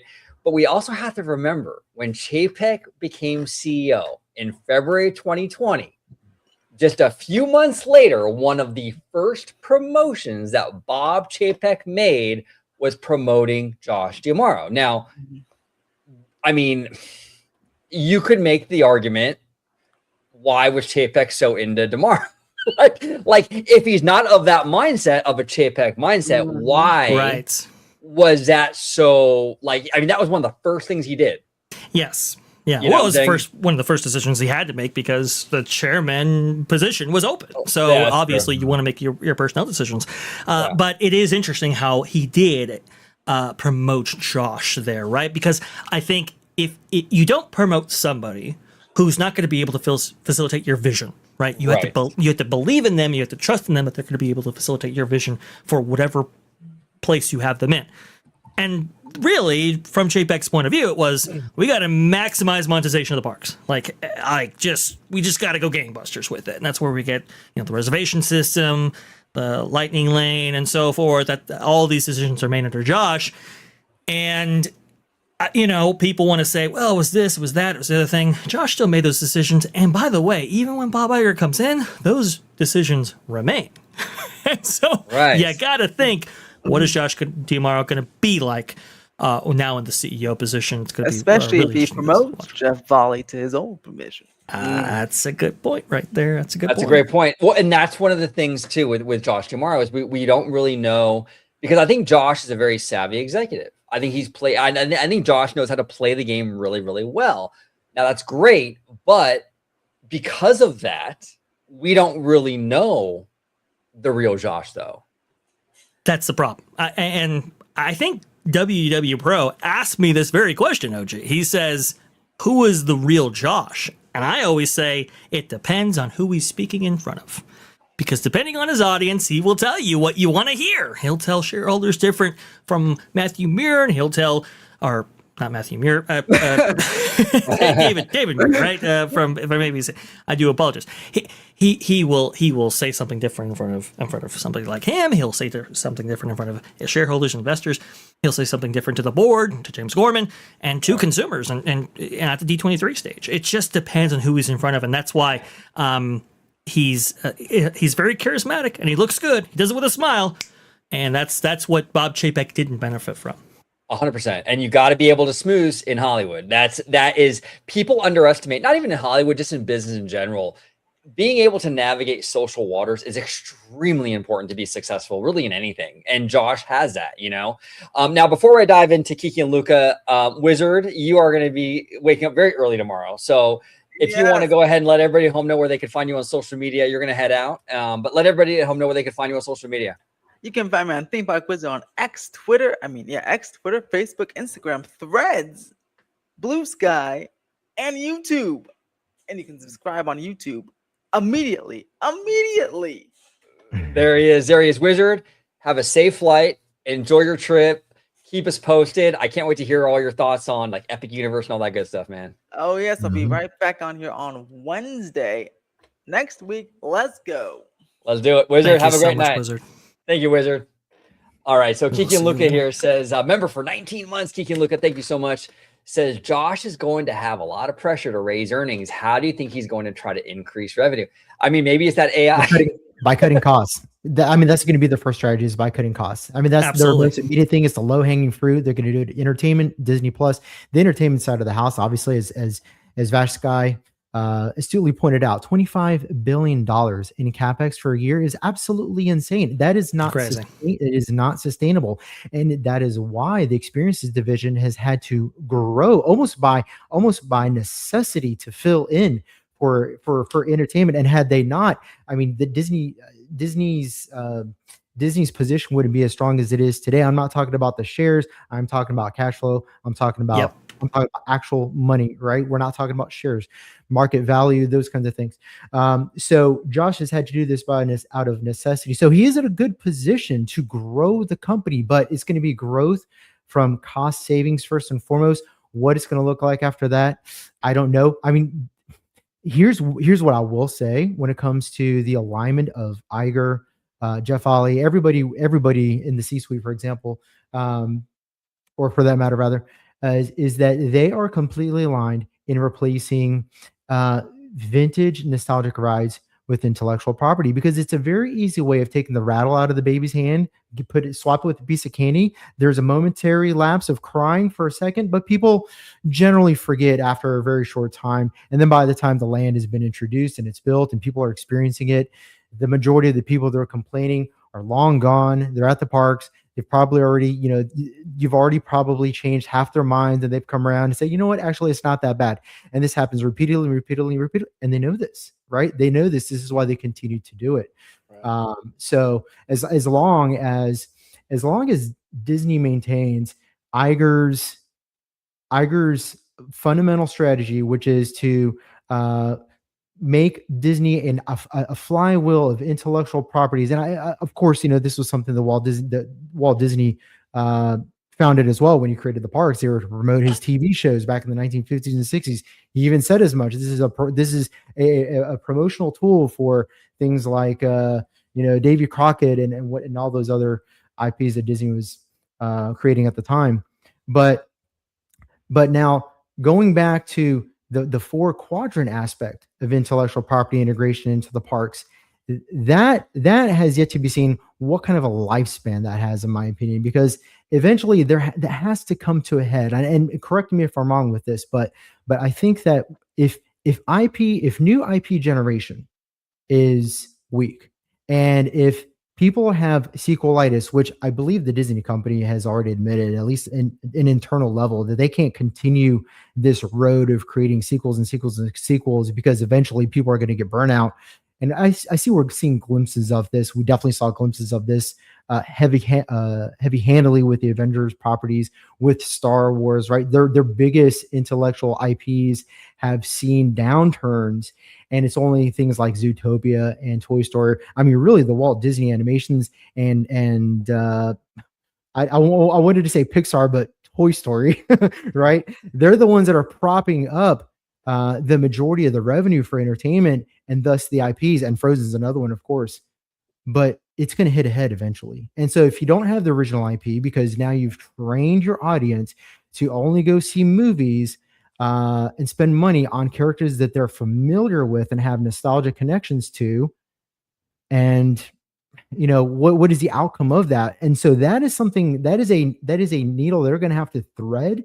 And unfortunately, I don't think anybody has the answer, because that is a big problem that Iger has created for the company. And what does the solution look like? Well, I can tell you, I can give you a broad picture of what that solution looks like. You have to retrain your audience. You have to dig your way out the same way you put yourself in this position. Is that strategy going to work on an audience that is more generally disinterested in the theatrical experience?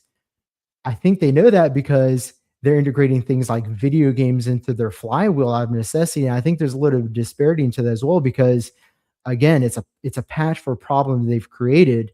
And so I don't know, maybe you guys can give me some insight in that. Vash, I don't think I've heard your perspective on how they get themselves out of the sequelitis that they've created. What does that solution look like? Because I don't know, low IP generation, sequelitis. How do you create a new generation of fans for new IPs without carrying the same characters into the next decade and the next decade after that and the next decade after that? Because eventually it's going to precipitate into a lack of interest just due to redundancy and lack of creativity. Well, you also have real Okay. quick. I'm so sorry. You also have we talked about this before with theatrical families. I mean, to take your family to the movies is $100 with the 2 kids and the whole thing. So people are picky with what they see in theaters. So when they see a new thing like Hoppers, are they really gonna roll the dice on that one when they can go see Inside Out 3? They know that's a good movie. You know, it's a sequel to something they already love. That's a huge problem for Disney as well. Go ahead, Ray. I do apologize. Yeah, and I think Remy points out, a good thing there as well, in which sequelitis isn't just affecting Disney; it's obviously affecting various industries and so forth. But for Disney, it's very profound, right? Because original content generation for that flywheel, in order to facilitate that flywheel, is of paramount importance, as Jose astutely brings out. And there's no question there. The issue, though, and I think Iger knew this, right? Especially when seeing the results from Strange World and Wish and so forth, it was, I don't think the studio is necessarily capable of producing original films anymore. This is why he doubled down on the sequels the way he did as soon as he comes back in. I mean, immediately it's like, we're going to do Toy Story 5, we're going to do Moana 2, we're going to do Zootopia 2, we're going to do all these different things, right? And it has been profitable, at least in the short term. But it's an attempt to make up for the systemic issues at Disney Animation and even Pixar, and Marvel, and Star Wars, and all these different franchises, all these different studios and so forth, is that it's just they don't have the talent. They just don't have the talent to create really engaging original films anymore. That's just kind of how it is. This is why Bob Iger made these decisions. Unfortunately, the directives as laid out there by Jennifer Lee, by Kathleen Kennedy, by Pete Docter, unfortunately, and even Kevin Feige, have not been that fantastic. They just have not been that great. Jennifer Lee, really has diminished Disney's ability to create really solid original works. Just to an astounding degree. Film Thread has a great series there by Alan Ng talking about the D-Files going into all of this, right? And how, unfortunately, they have pushed out a lot of the seasoned and veteran artists there and have replaced their ranks with people who might not be up to the task in creating great original works. And that's a problem and that's an issue. So, yeah, I mean, it would be great if they could create some original works. It'd be great to get out of sequelitis, but for the foreseeable future, the creative engine has stalled. What does that mean for the parks? It means the parks have less to draw on. What are we seeing from the parks right now? We're seeing Monsters, Inc. When did Monsters, Inc. come out, OG? I don't even remember. What is it? Early 2000s or something like that? 2001. It's been 2001. Years. So we're putting in a 25-year-old property into Disney's Hollywood Studios today. It's like, that's a risky thing. We're doing Cars. We're doing, all of these things that have been around for quite some time because they have nothing new to draw on. I think the newest property or franchise that they do have to draw on is, I think, Encanto, right? For Animal Kingdom. Otherwise, you're talking about... I would say Zootopia. Yeah, Zootopia. Okay, we'll go with Zootopia. But we're talking about franchises that they might be looking at those double digits in terms of years, maybe even old enough to drink in some cases, and that's what we're pulling from. And I think that's going to be an issue, right? That's going to be an issue of if you want to maintain Iger's strategy of incorporating IP into the parks the way he has. And Jose was perfect in pointing this out. This was a process started with Iger when he came in and saw the opening of Expedition Everest over there in Animal Kingdom. It's like, look, we have spent hundreds of millions of dollars into this new attraction, and yet it's not based on an IP. Right. We have to change that. The problem is you're going to get less source material going down the pike here. And I do think there is a value in original attractions, like even Walt. Back in his day, he found value in original attractions, like Pirates of the Caribbean, for example, Haunted Mansion. These things that have resulted in their own IPs for the parks, exclusive to them.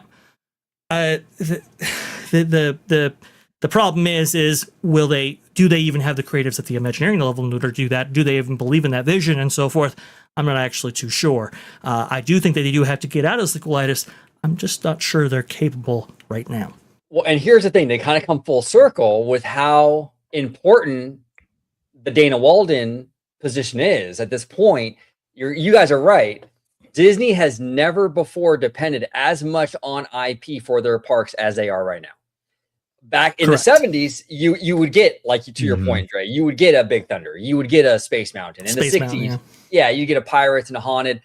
We're not going to get that. So they have the studio side feeds this whole machine.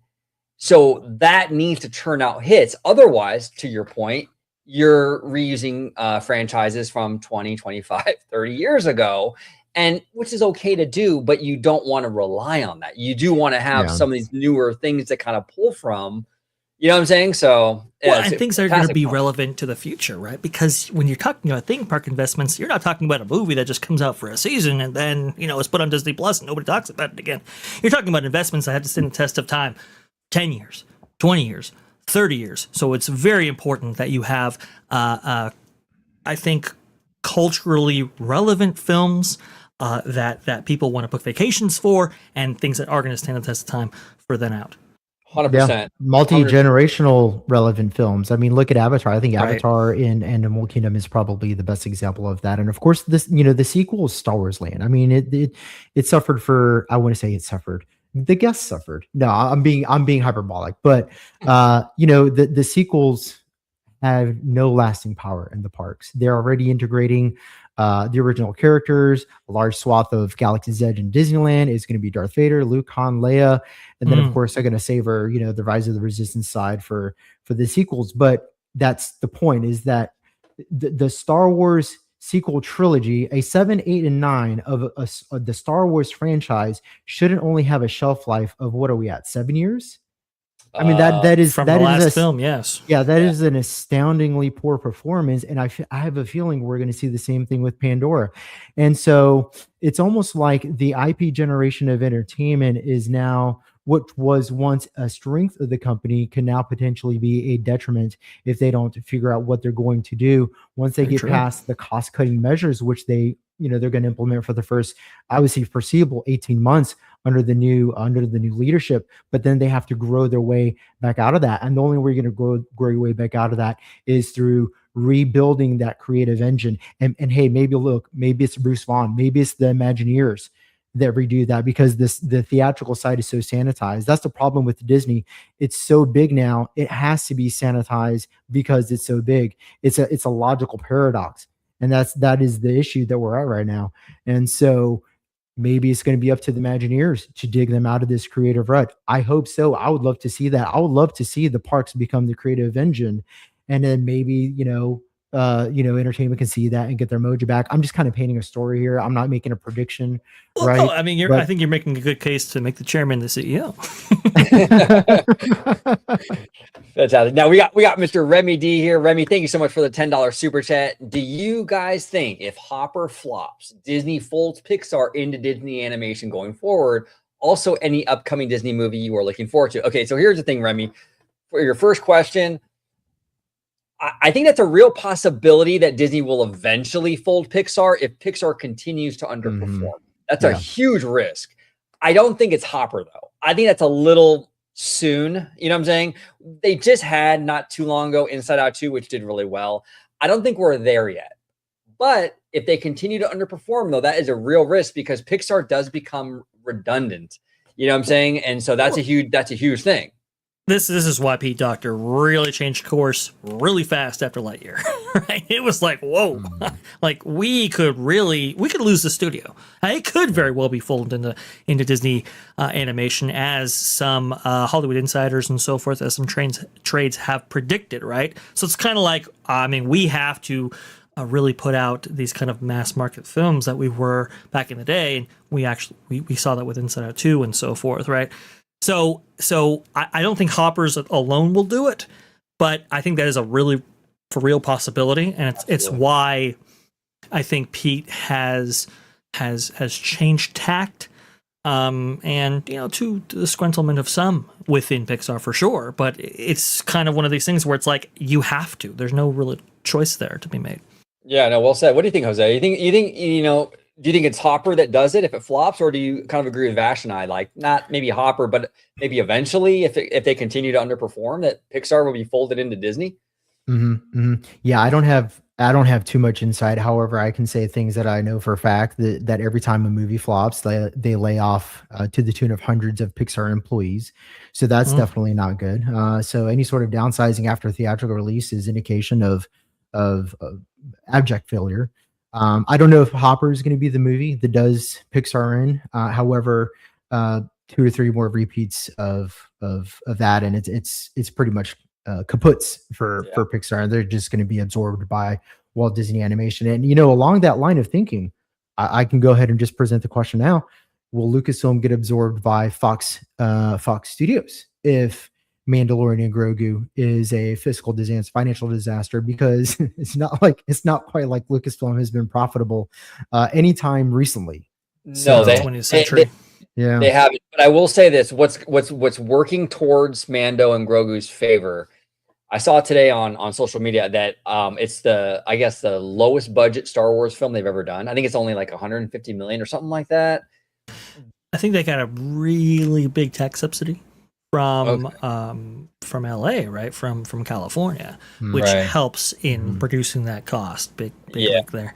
But look, I mean, for 2025, I think I counted like 7 flops, including most recently Snow White, the 2025 version. That is, we just got our first indicator of the real numbers as brought forward by Caroline Reed of Forbes. Actually, she went to the UK filings and actually was able to get that number, and it's well in excess of $300 million if you actually fold in the marketing and advertising costs as well. And it's just astounding how much money they are spending on these films. I mean, when you're talking about a $170 million loss just on the production side, it's just that all these things are not sustainable. And so we do have to reduce the how much these things cost. Maybe we do have to reanalyze.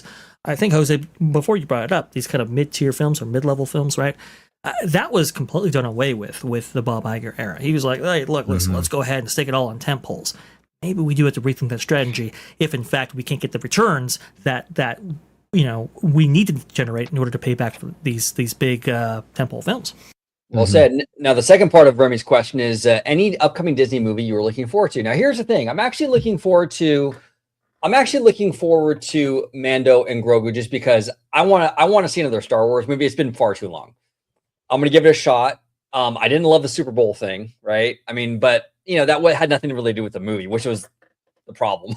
But I am excited for that movie just because finally Star Wars back in the theater. So that's probably the one that I'm looking forward to. I'm very curious also Doomsday.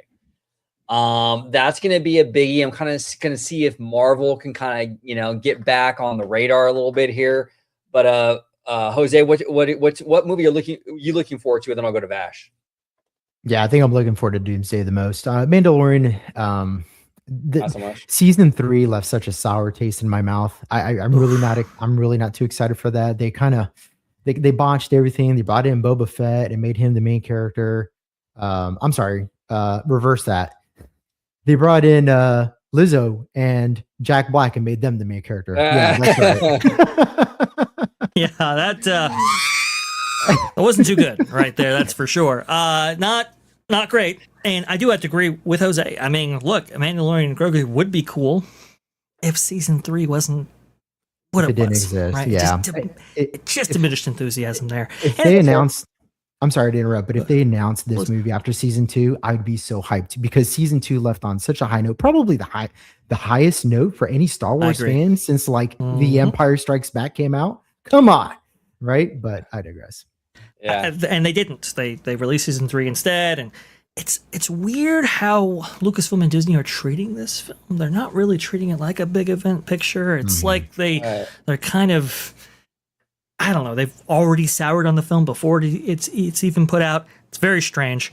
Doomsday for sure. Doomsday is the one I'm looking forward to the most, and not because I'm interested necessarily in the story, but I am interested to see whether or not they can recapture that fire again of I think the end of phase 2.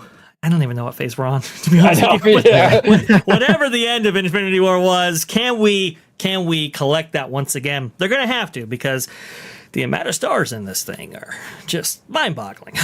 This is going to have to make a lot of money to pay off this talent right here. We'll see. Yeah. Well, Vesh, I want to pick your brain on this, and you as well, Jose. The MCU. I mean, incredibly successful up to Endgame, right? The landscape has changed, not just at Disney, but theatrically, right? I mean, it has ever since the pandemic. Do you think that Marvel should maybe, and I made the case that maybe they should, but I'm curious what you think. But like, do you think that maybe Marvel should pull away from that cinematic universe thing and do more standalone movies, maybe standalone trilogies, and kind of pull back on this whole connected universe thing? Do people right now, do they have an appetite to do the whole cinematic, we're going to watch every new Marvel thing in theaters, or should they focus more on standalone stuff? What's your thoughts on that? Go ahead, Jose. I'll answer after you. Sure. Yeah. No, I think they should kill the cinematic universe with Doomsday or whatever comes after that. I think it's Secret Wars 1 and 2. Wars, yeah. Yeah, they just decided they're going to make it into 2 films.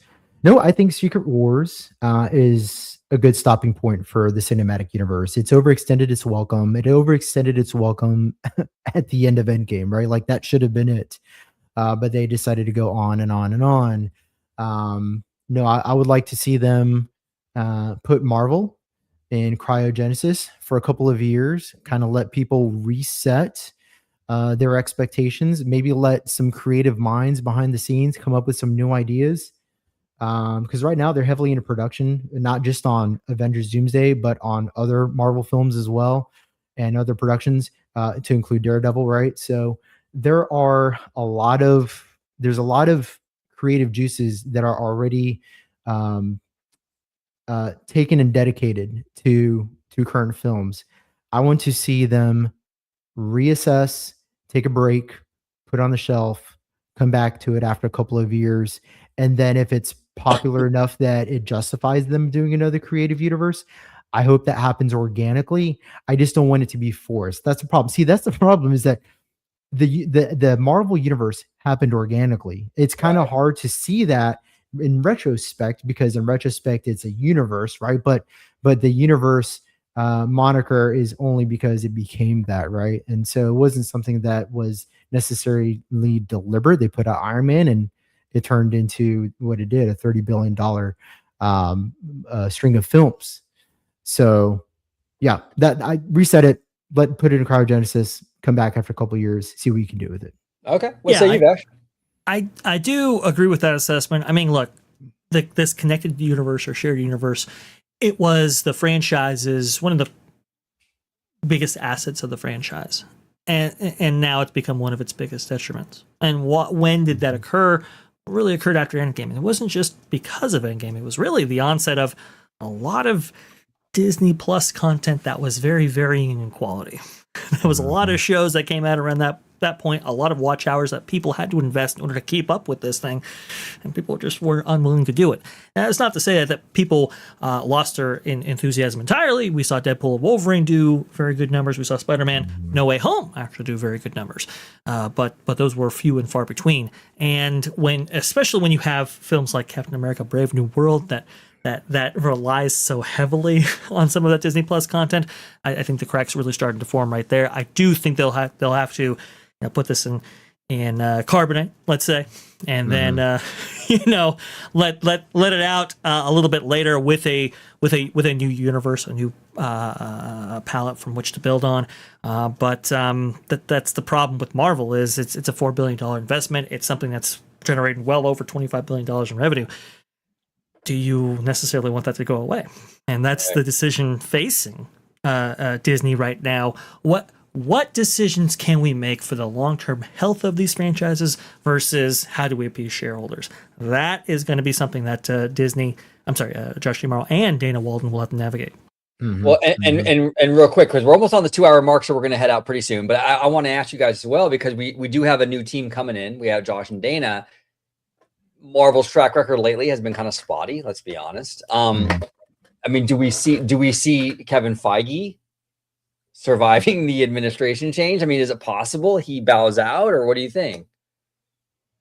I think the only reason why he would bow out is if he's not given the freedom that he was afforded with Bob Iger and maybe possibly even Bob Chapek. I don't think he wants to have the rails put on him, so to speak, right?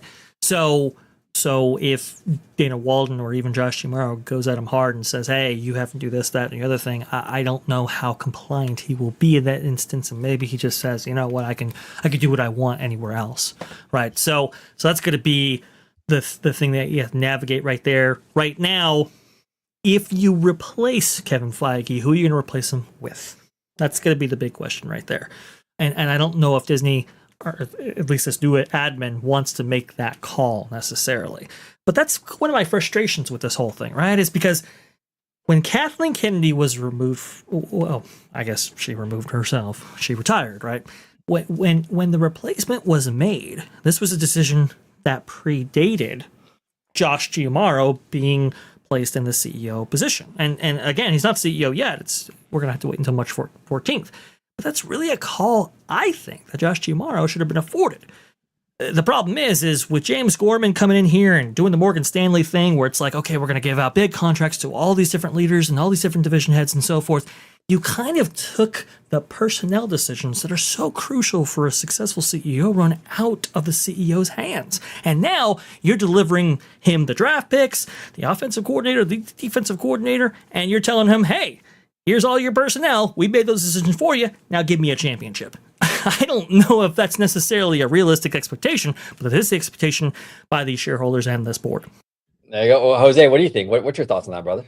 Well, first and foremost, that's a really good analogy, by the way, because that's exactly what happened. When it comes to Kevin Feige, somebody that has the production expertise, the level of charisma, his ability to channel his ideas and make them reality with the power that he has and inspiration, because he's very inspirational.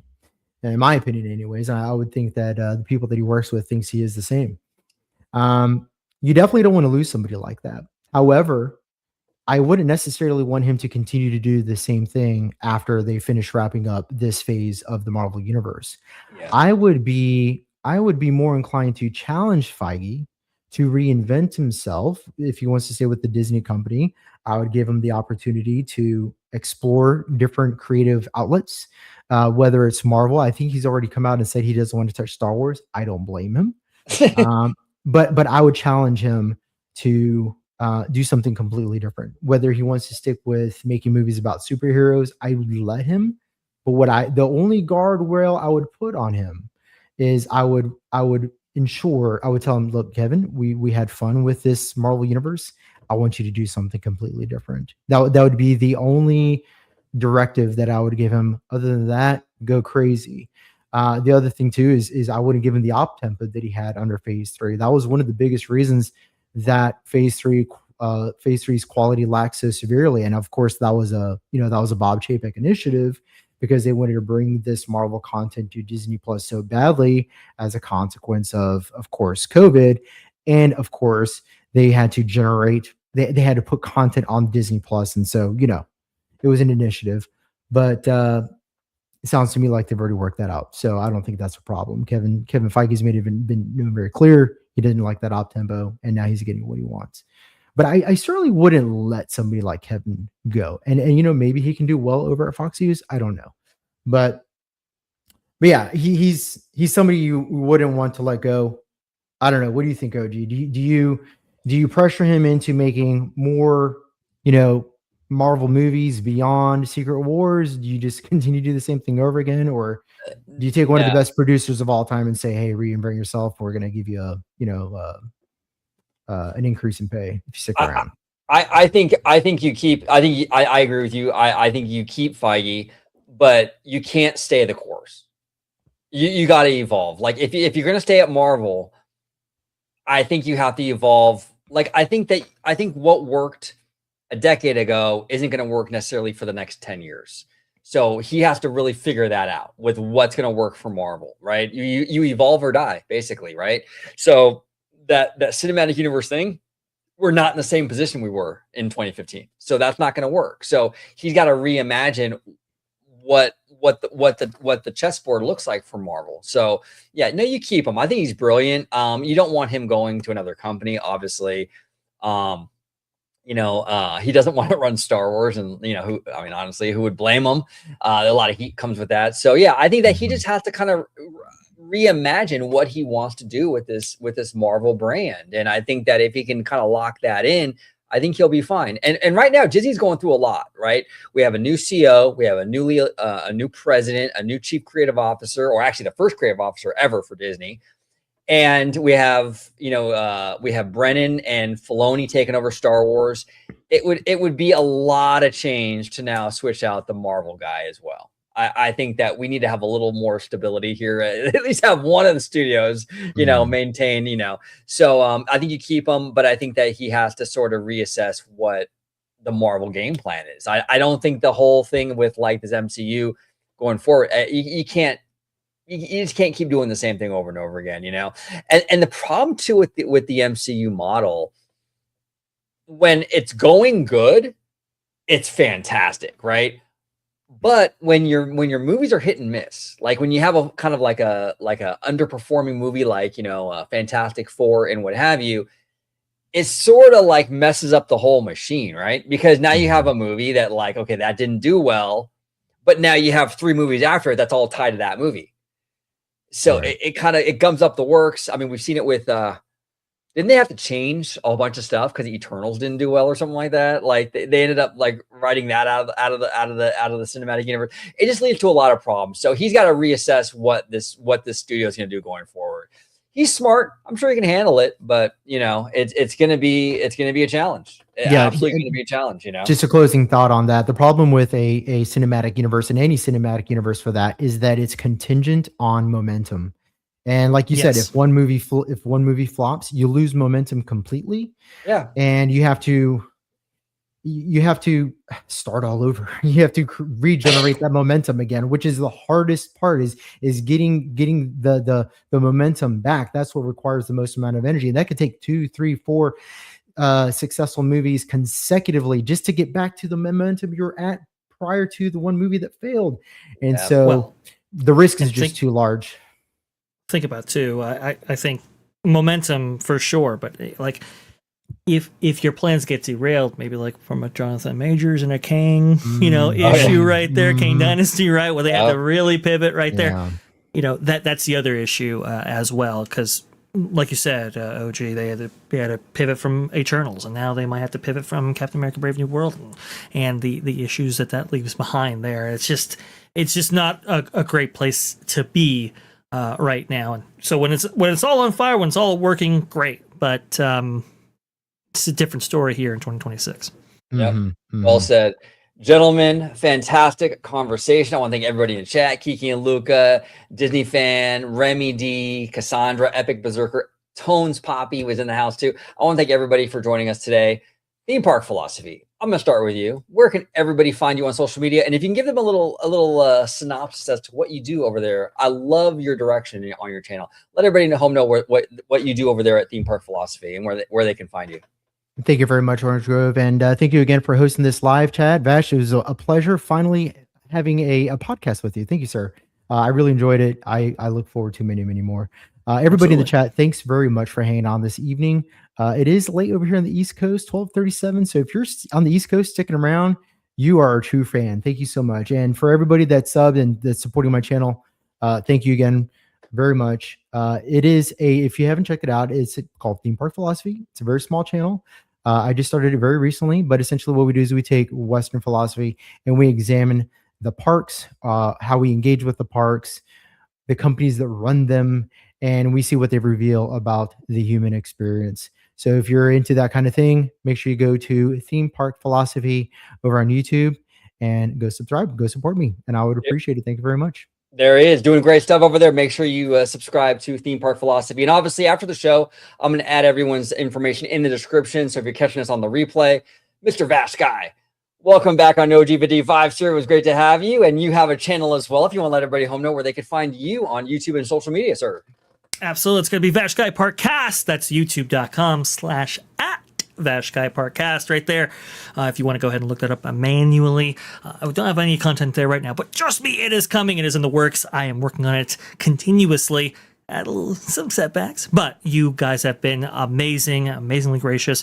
374 subscribers, and it's just very, very heartwarming. So thank you so much for your early support right there. That's gonna be phenomenal. Gonna be coming out with videos on Josh DeMauro, Dana Walden, also some live streams going over not just Disney leadership but also theme parks themselves. Be really, really awesome to go over that content with you guys. It's just gonna be absolutely phenomenal. Thank you so much, OG and Jose over there at Theme Park Philosophy for joining me on this amazing thing. And OG, thank you for giving me your time right there. Awesome Absolutely. stuff. Great to be back. Fantastic. Absolutely. Thank you, Vash. Make sure you subscribe to Vash Sky's channel. Again, I will be linking that in the description down below. And Theme Park Philosophy as well. I want to thank everybody for joining, hanging out tonight. We had a great turnout tonight. A lot of people in the chat today. It was a really, really fun time. Thank you for watching this episode of OG Fifty. Thank you so much for watching OG55. Don't forget to smash that like button, subscribe to the channel, and become a member today. Mwah!